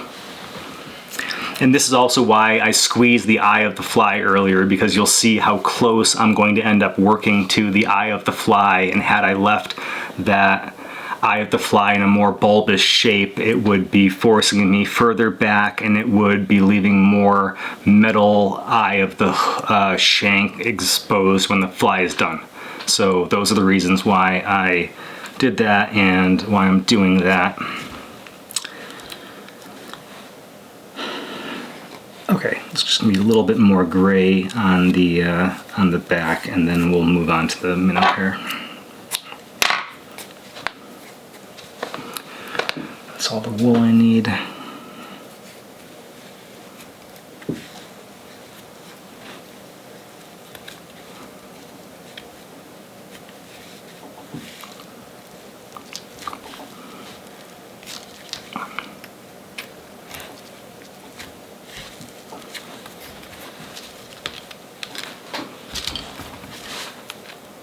Okay. I did that little single whip there to make sure the thread doesn't get knocked off the eye of the hook, because now I have so much material built up right towards the eye of the hook that if I didn't do that, as I go to trim this, it would probably come flying off at me. So that is kind of important to do that. So you'll see I have a pretty big bulbous amount of wool right now, and this other material is going to, where's the comb? Okay, I have this kind of, I think it's some sort of like a pet comb for if your pets have lice or bullshit like that, but I use it to comb out the knots and things in the wool and the hair and the synthetics. And so when this head is spun, before I'm going to trim it, it's a nice thing to kind of fluff the wool out a touch with this, so when I trim it, there's not any extra clumps that are going to move around. That's already whipped in there. Okay, so this is kind of like either a fall fish or a walleye, and I want it to have a head that's kind of oval and cylindrical. And I think the flies have a better kind of fishy movement and kind of flash on their side more when the head is more upright. I've caught big fish on flies with a flattened head that's horizontal, but the flat and horizontal head flies are very difficult to cast very far. They don't carry smooth. They often fly like a knuckleball, and it's a lot more effort to back cast and forward cast them over the course of the day. And I think that I'm all about, like, I'm super lazy. I'm all about minimizing how much effort I'm spending to catch the fish. And so I think that with the right action and the right presentation with a fly that has a more streamlined cylindrical head, it's way easier to cast and fish all day. And I think that you can, catch as many fish with that fly. The flathead flies, the other shaped flies, they're nice to have in your arsenal, but to be honest, I am primarily fishing flies that have this kind of it's pretty much the shape of the head of baitfish that I'm going to replicate.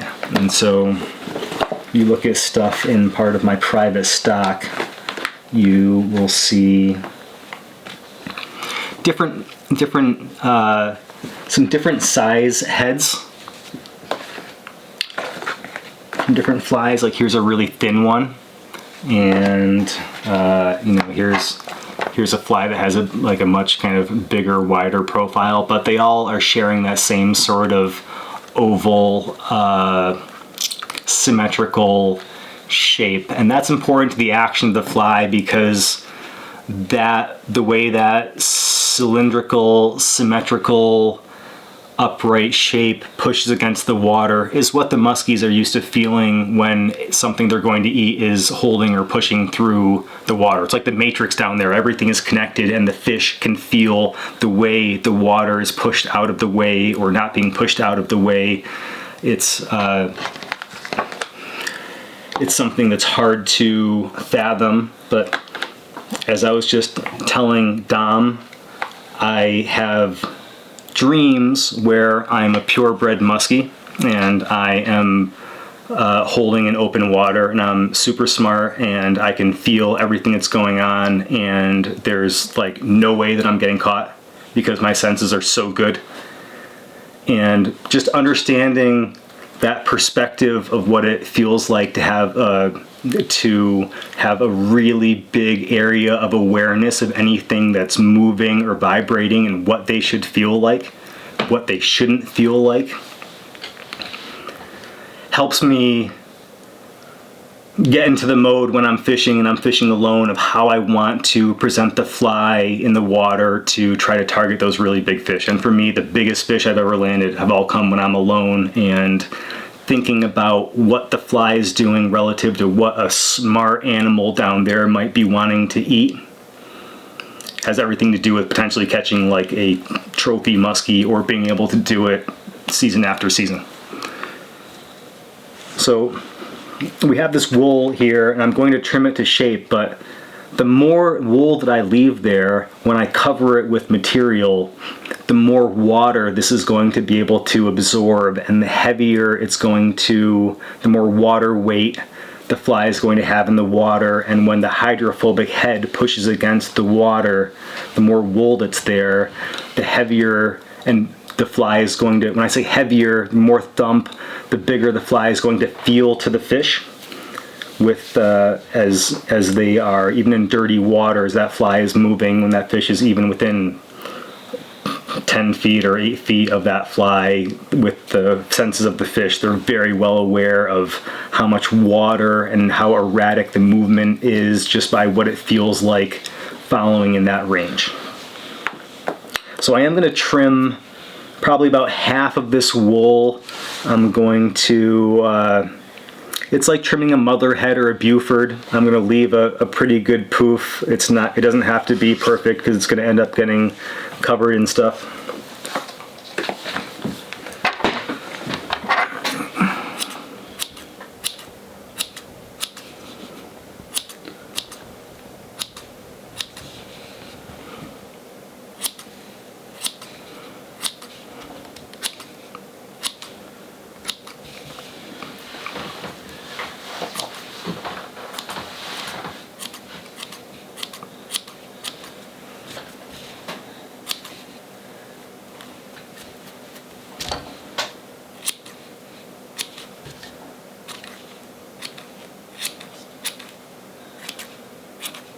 I feel like a shitty barber.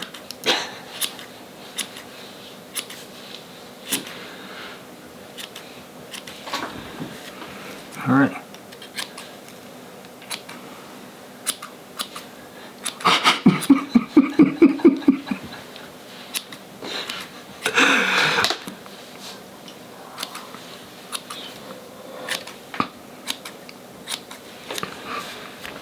Okay. So now the head is not going to be as big as it looks now, but it's going to take the same shape that it has now. So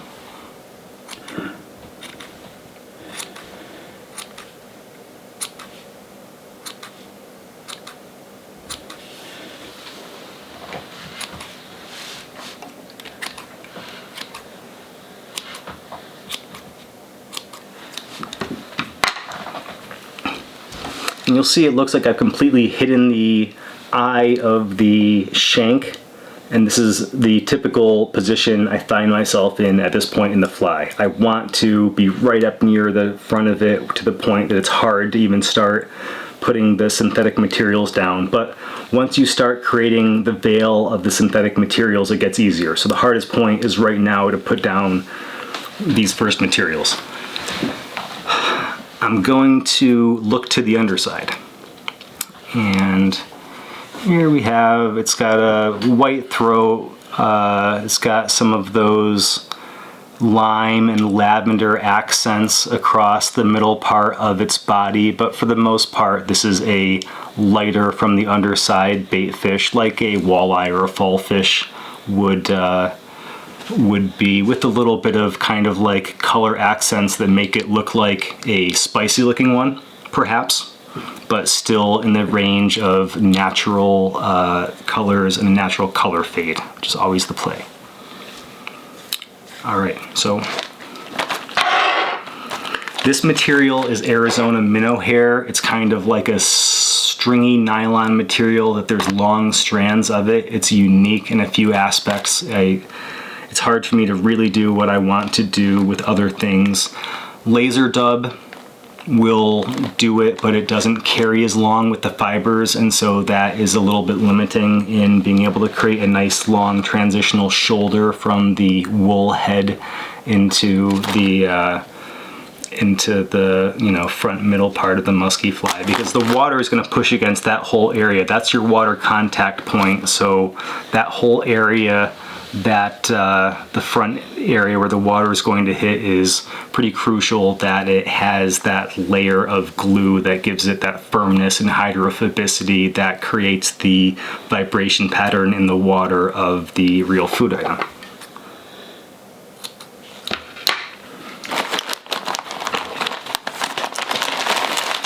So let's see, let's get some of these colors. I'm going to use some red. I'm going to use, what is that, light cream. Shad, use some of that. That's diamond hair. So diamond hair is like minnow hair, but it's got more flash elements, which I don't want too many of them. Some is okay, and for things like a fall fish or a walleye, there's a little bit of flash, so we can work that in there. I want to have a few different colors, but I want to kind of keep the same scheme of the body of light to dark on the top. Okay, let's coat this spun wool head with some of these synthetic materials.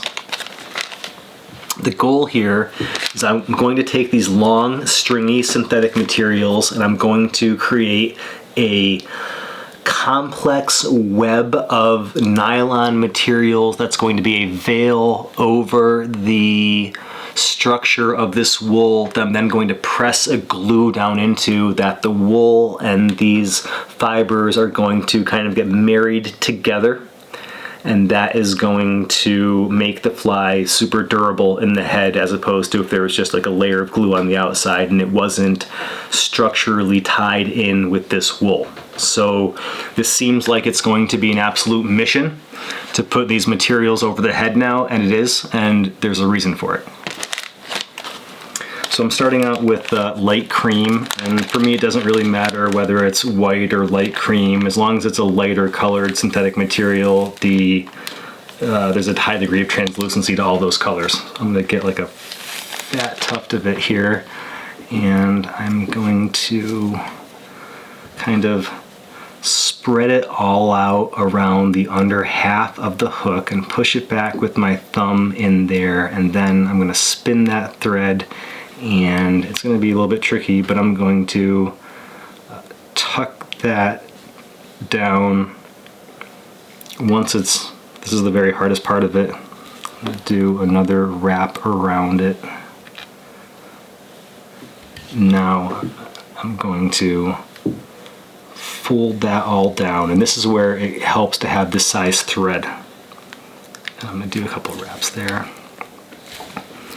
Okay, so now I have a light veil of this light cream colored minnow hair that is veiled out over that wool and kind of transitioning up into that bucktail. I'm going to use a color now that's not going to be the full back color, but it's kind of going to be in the middle. And I need to make structurally, I need to have these nylon fibers all the way around the head, not just top and bottom, to create the hydrophobic hard structure effect that I want. So even though this isn't that critical for the appearance of the fly, it's critical for the structure of the head, and that's why I need to use as much material as I do. Appearance wise, I could put glue on top of this and it would look pretty much the same in a photo, but in the water it would be a lot different, and I want to catch a fish on the flies, so that's why I had them this way. Okay, so it gets a little bit easier after that first one is on.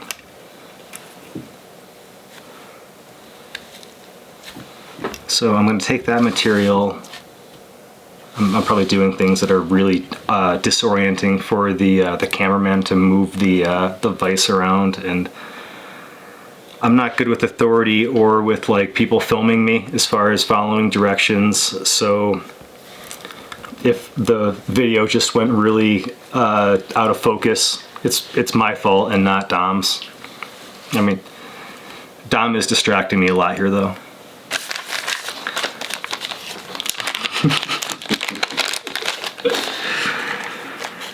Okay, so that was kind of on the sides, and now I'm going to pop up onto the back with this. This is Shadback Gray is the color.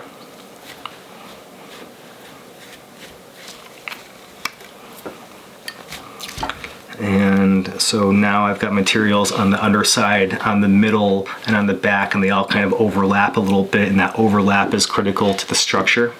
Now I'm going to come back to the underbelly, and I'm going to get more of this light cream color. I'm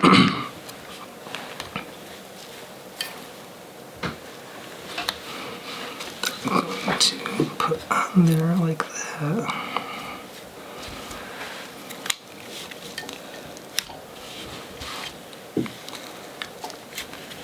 And it's making a pretty simple color transition here, but I'll use a little bit more of this shad colored diamond hair.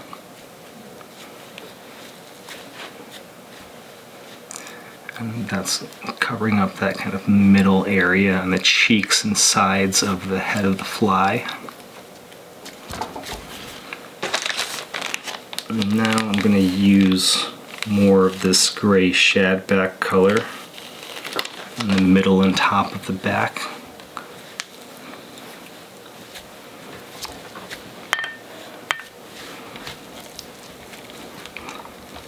Alright, so now I'm getting quite a bit of material on there that's giving me enough nylon structure all the way around that wool to potentially create a good solid head that's going to be durable and is going to have enough material where the wool and this minnow hair are going to marry together and create a structure that will both push against the water and when muskies' teeth are biting it, not tear. Because that would be one of the other issues if I did the fly in if I just covered that initial thing I had there with the glue, the first good musky bite would probably tear it open. And so if I want them to last over, you know, I'm making them so I can exchange the hooks if the hook point gets banged up, if it hits, you know, rocks or things. And so I want that head to stay durable. If it's a good fly that multiple fish are eating, you know, why not have it last as long as it can?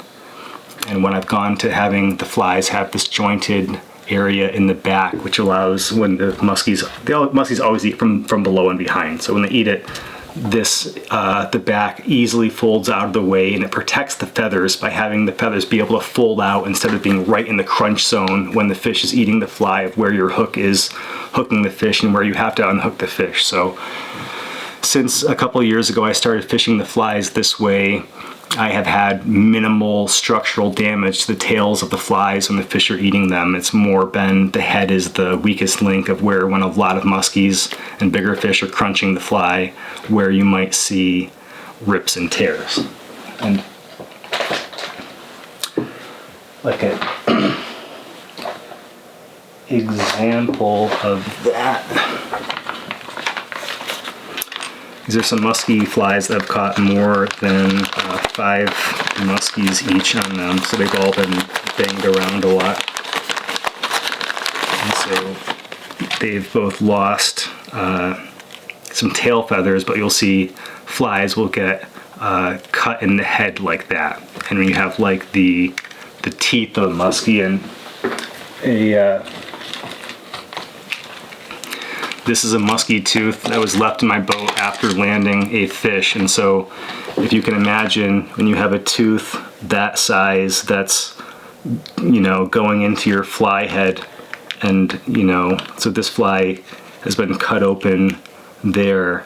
That's the sort of, you know, cutting power that you're dealing with when you're trying to create a durable head. So putting all this material and glue on there, it's at some point not going to be enough if this is a fly that a lot of fish eat.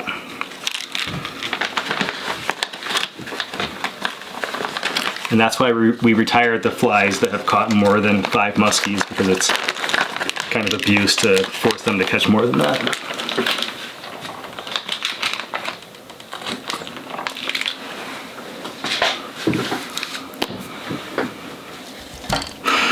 Okay, this is in good shape. I oftentimes will add highlights of red on the throat of musky flies, and I absolutely have found that to be a factor that seems to improve the number of bites that the flies will get from smart fish, big fish. So this is red Arizona minnow hair. Red laser dub works well for this as well. I've actually done it more with laser dub, but this is they're a similar, just real kind of natural blood red color. And so I've got a tuft of that. I'm going to tie that in, and I'm kind of running out of room, because I'm really at the edge of the eye, which is where I want to be at the end of the tying, is I want to be running out of room with that. So that fly would be really bleeding a lot, and I don't think that that's realistic or necessary to have that level of. This is not like this is not what we're after. So we're gonna go to I'm gonna trim this down to about a 1/2 inch, and those fibers are just going to run around a little bit, so it's not going to be quite as jagged of an edge as the way I just trimmed that, but that's okay. I like to always do the last thing that I do on the top and not the bottom, so when I do a chin like that with the red, I'm going to come back with the same color that's on the back of the fly already, this shad back, which is like a medium gray color, and I'm going to put that onto the back again and kind of on the sides. Okay, there's going to be hardly any room to finish that fly, which is perfect. I'm going to do a little whip finish, and there's going to be some glue on top of that, which is going to keep it all in place, so it's fine. Everything's fine. That will hold. Okay, so prior to putting glue on this thing, what we have here is the wool that is just covered with these synthetic nylon fibers in a giant poof like that.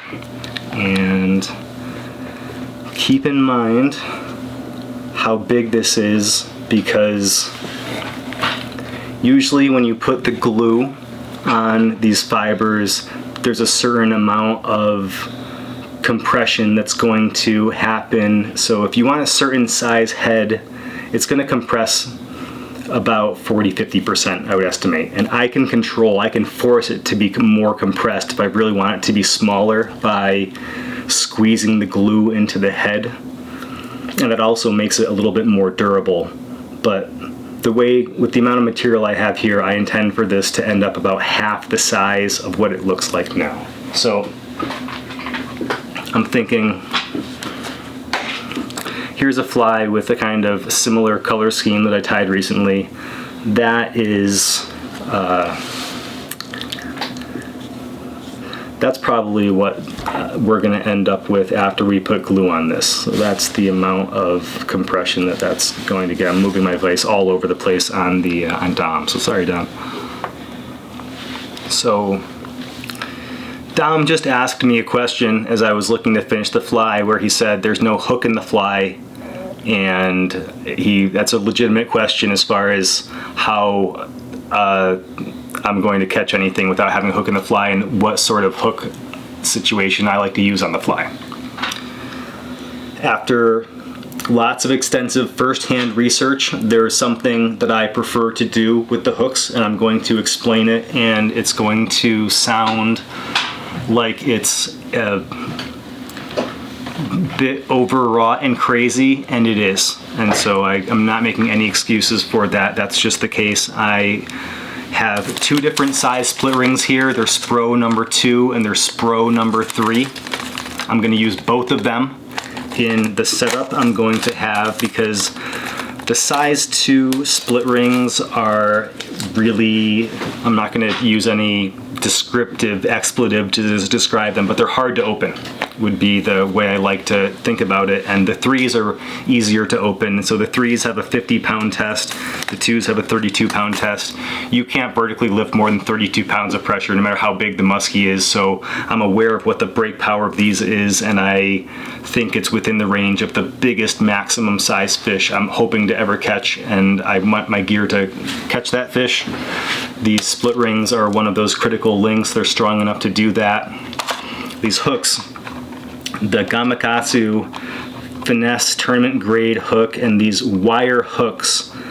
These hooks have, the Mustad makes some, Gamakatsu makes some. These gray colored hooks have a nano additive in the metal alloy that makes them just have better strength to weight properties, and allows for a hook to be a little bit thinner and lighter and still have the same strength necessary to really do serious stuff like catch a trophy muskie and not have the tip bend or the bend out on you when you're fighting a fish like that.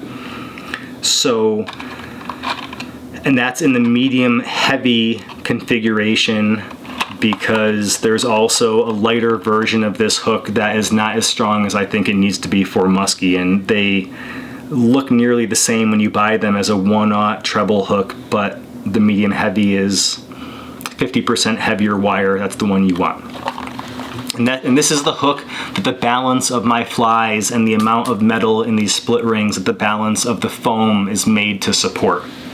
So with this setup, and what I'm going to do, I'm going to cut one of the legs off of the treble hook, and I'm going to use 3 split rings. And the reason that I'm going to use 3 split rings is that I'm going to use a number, so with the flies, the front eye of the shank is horizontal, and the eyes are offset of each other. So if you tie it so the front shank is horizontal, the back shank eye is going to be vertically oriented. So knowing that's vertically oriented, the first split ring that you put onto it is going to hang perpendicular to it, and the second one is going to come back to having the same vertical orientation, and the third one is going to go back to having a perpendicular orientation. That is something that's important to how the hook is going to hang, and so I intentionally want 3, and the way the hooks are, it's hard to set this up with 2. Really, 1 or 3 will do it, and you can get something that's pretty close with 2, but by having 3 split rings, it allows that hook to have a degree of rotation that's similar basically to if the hook was on a swivel, but you don't need the hook to be spinning around in circles. You just need the hook to be able to rotate around square when you're coming tight to a fish, and so the hook can have enough kind of wiggle room to not be getting torqued. And I know someone else who makes these flies on a shank with a structure where they show just a single split ring. And although that'll keep your hook in the right place, oftentimes you will drop fish with a single split ring where the hook doesn't have the wiggle room to rotate around and set square when a muskie is eating. So that's why I use 3. The reason that I use the 2 sizes is because I want to minimize the amount of metal that I have here, and I can't effectively open the 2s with the size hook that I use, but I can connect a 3 to both sides of the 2 without having to open the 2. So I put the 2 in the middle and I connect the 3, which I can easily connect to things, to the shank, and I connect a 3 to my treble hook. And then with the treble hook, we're going to do 2 things before we use it. The first is we're going to smash the barbs on the hook points that are going to stay on. So with the orientation of the eye of the hook up and down, I'm going to take the symmetrical 2 hooks that are hanging down, and it doesn't work in the other direction. For what I'm going to do, there's only one way that this can go.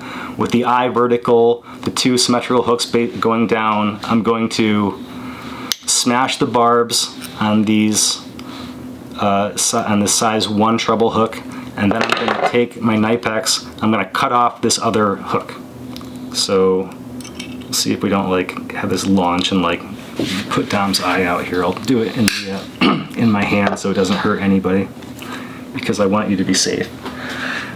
Okay, so now I have the orientation with the eye up and down. There's 2 hooks that are hanging down. They're not straight opposing each other. They have an angle, and I think that's an important part of hooking the fish. And then I'm quickly gonna set up the thing I described so you can legitimately see the fly with the hook on it the way that I fish it. So there's 2 3s.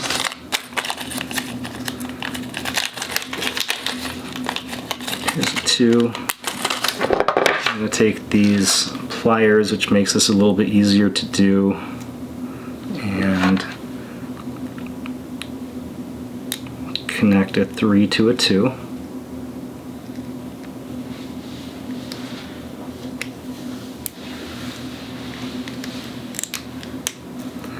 And then connect this other 3 to the other side of that 2.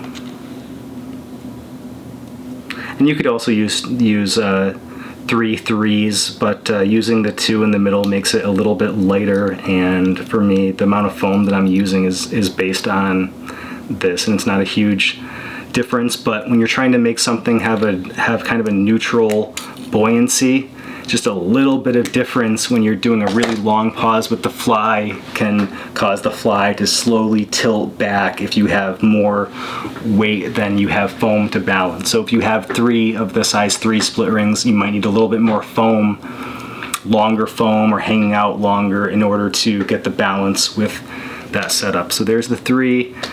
I'm going to take the hook, that onto a 3.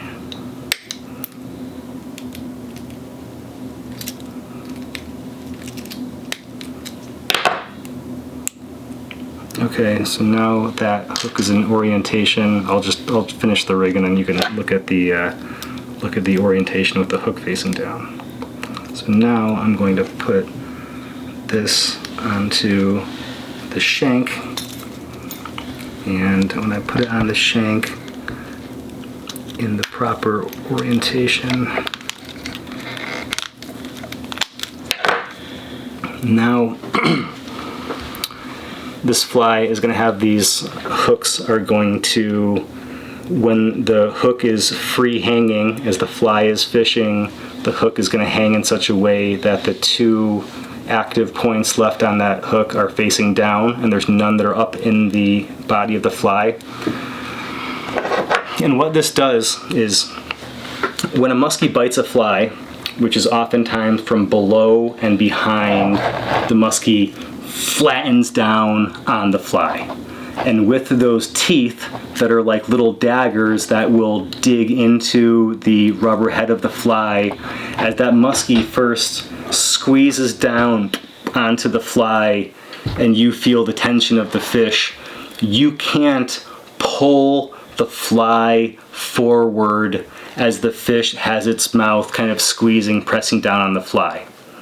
So you don't know if the fish is hooked yet when you feel the fish squeeze down the fly and you start to come tight to it, because the fly has not moved forward. Even though you're pulling back, you're not pulling the fly forward to set the hook. And that's a critical aspect of how I rig the hooks, because with the treble hook, a fish can't fully flatten down. The triangle situation of the treble hook will kind of prevent the fish from being able to fully flatten down, and oftentimes they'll squeeze down the treble hook and then they'll pulse their jaws because they can't press it like they expect to on the baitfish.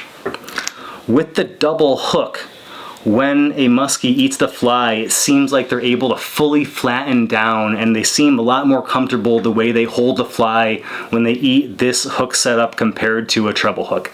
And you don't know whether that fish is hooked until the fish starts to open its mouth and you start to get fly movement.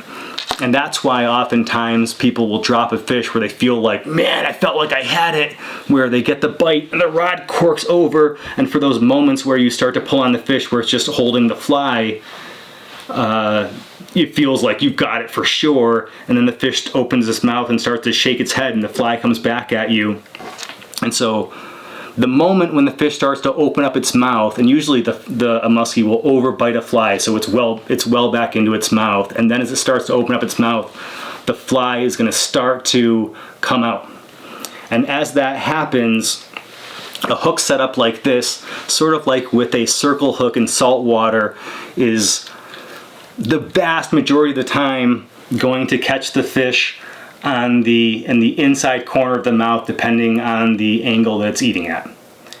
And muskies will almost always eat with an angle, because the muskies aren't coming from straight behind your bait or fly, they're coming from below and behind it. So they come up through it kind of like a knockout, like an uppercut punch. They're always kind of usually coming at an angle, and then if you can let a fish eat the fly without reacting right away, they close on the fly and then their momentum carries them forward. And the great thing about that, if you don't start to come tight to the fish right away, is the fish will almost always create some sort of an angle where when you start to pull on the fish, you're pulling the fly out of the mouth at an angle where you can hook it. And if you get the type of bites where you're fishing the fly in a way the fish sets up on it and eats it on the fish's terms, you're almost always going to get a confident eat where the fish closes down and you have a chance to pull into the fish.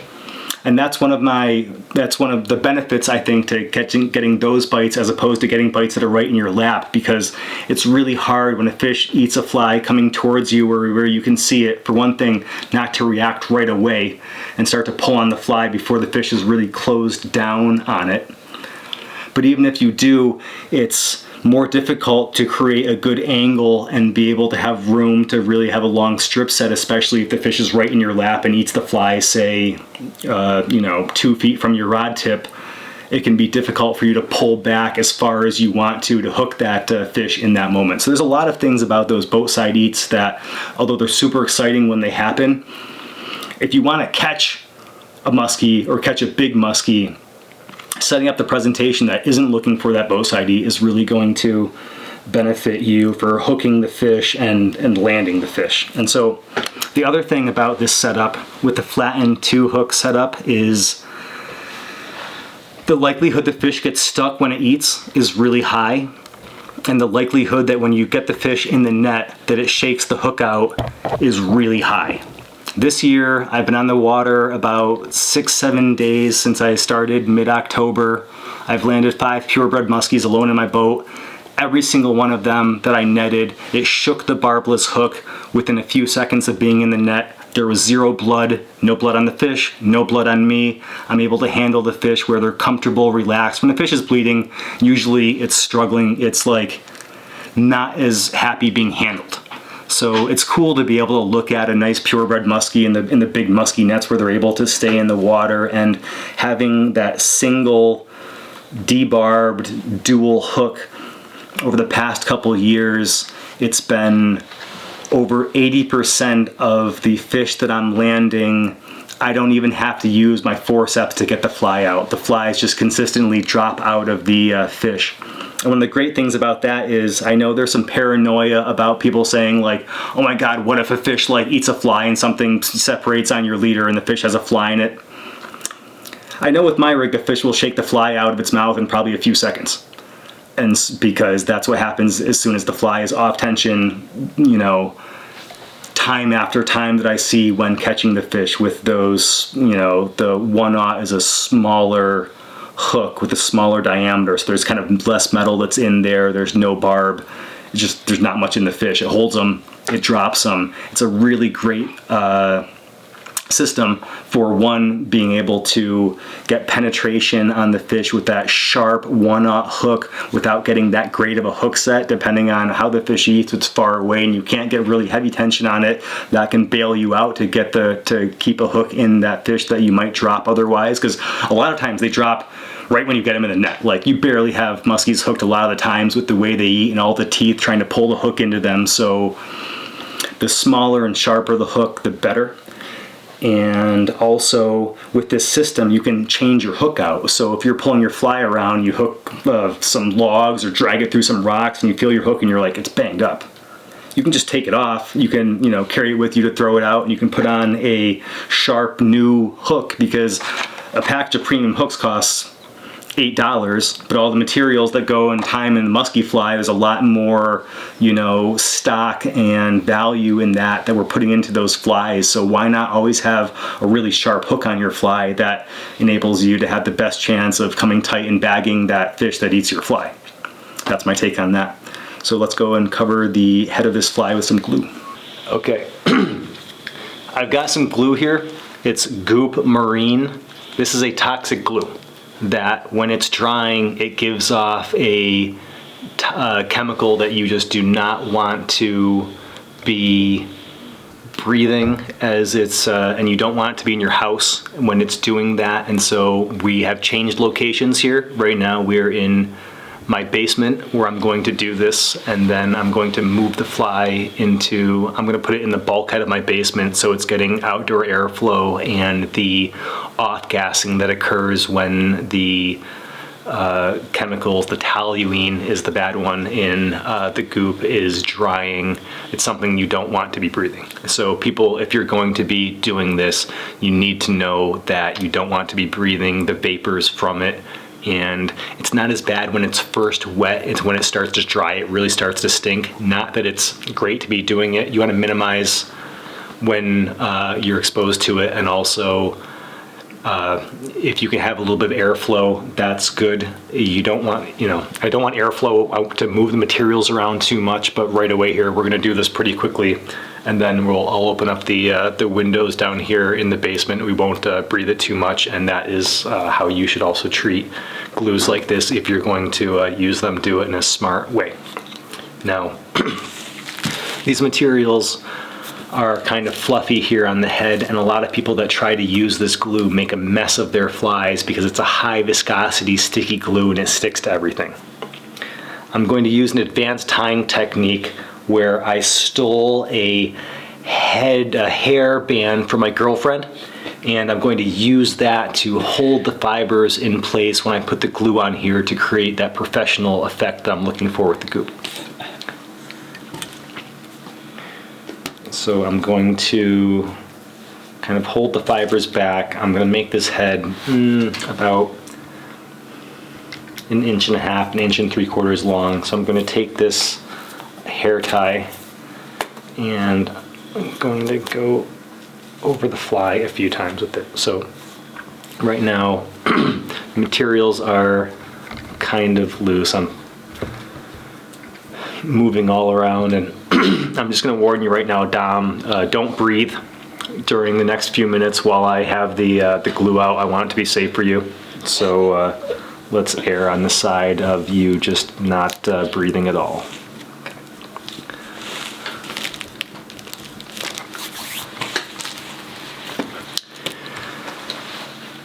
I just had this goop glue in my pocket, and the reason I was doing that, there's no joke coming.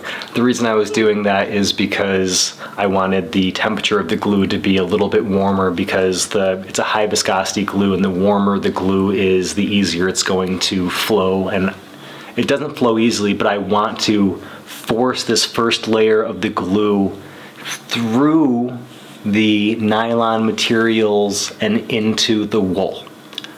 I mean, not very far into the wool, but if I get it through the nylon materials, it's going to stick into the wool and it's going to create this structural bond that is just going to make this a lot more durable than if I wasn't able to create that. So it's going to seem like there's a little bit of a mission for me to really be forcing the glue into there, and I'm going to use my finger, and that's also potentially hazardous.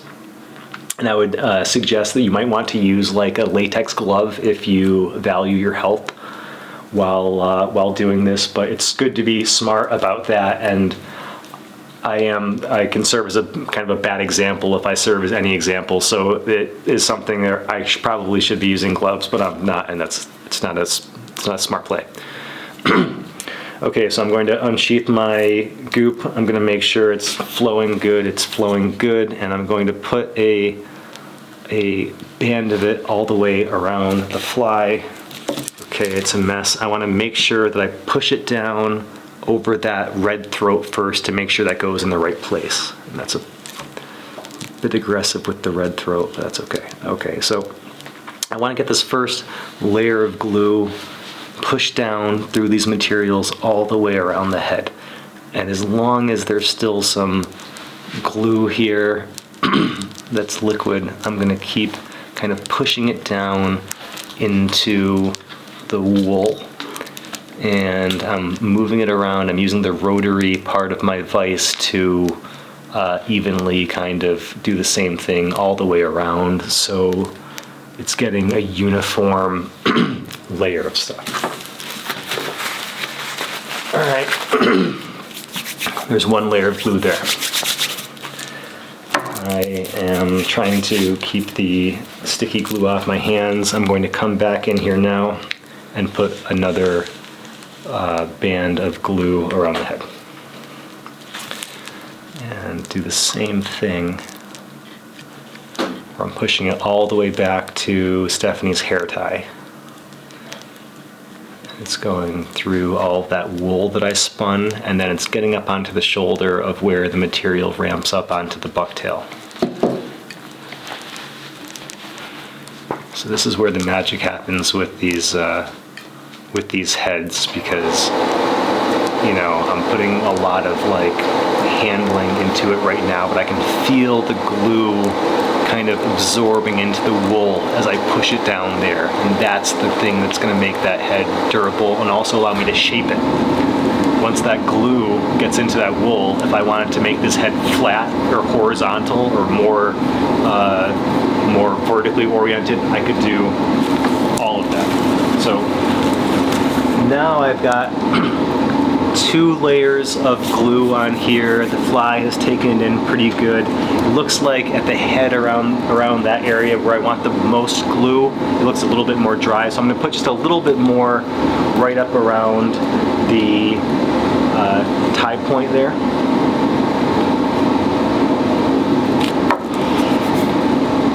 And then I'm gonna kind of make more of a gloss coat where I'm not gonna force it in, but I'm just gonna let this glue be more on the surface there near the head. Okay. Now, at this point, that the glue is starting to sink in there, but the glue is still soft enough where you have the glue that's here where the hair tie transition is. And if you want the head to be really clean looking, at this point, while the head is still kind of moist like this with the glue, you're gonna have to take that hair tie off. So I'm going to do that right now while everything else is still wet.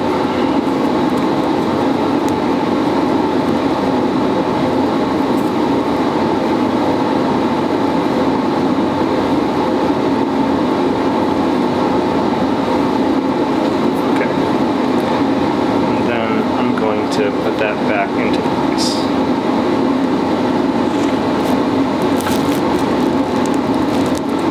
Now, all the way around the fly where that hair tie ended, you've got a little bit of a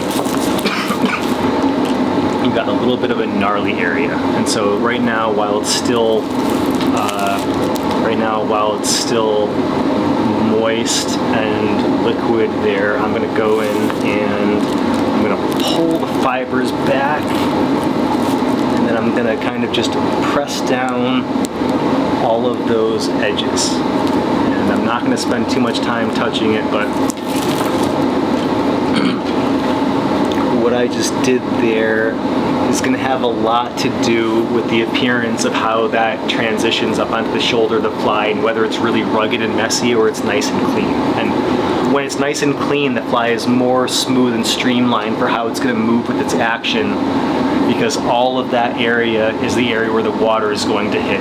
So any extra crap you have kind of on where the shoulder of the fly meets up with the bucktail of the fly, anything that's sticking out there is going to slow down the momentum and the potential action of the fly.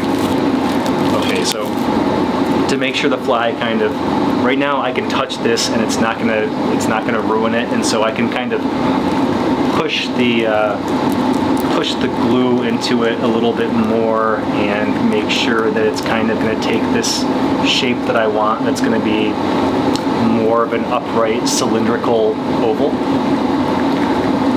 like that, which is just like a natural fish shape. I feel like Bob Ross drawing little trees when I'm doing this. I'm in my artistic element. Now the glue is going in there. These are the fumes that are probably toxic for me that I can start to smell. I'm going to use these a small kind of brown colored fulling mill eye.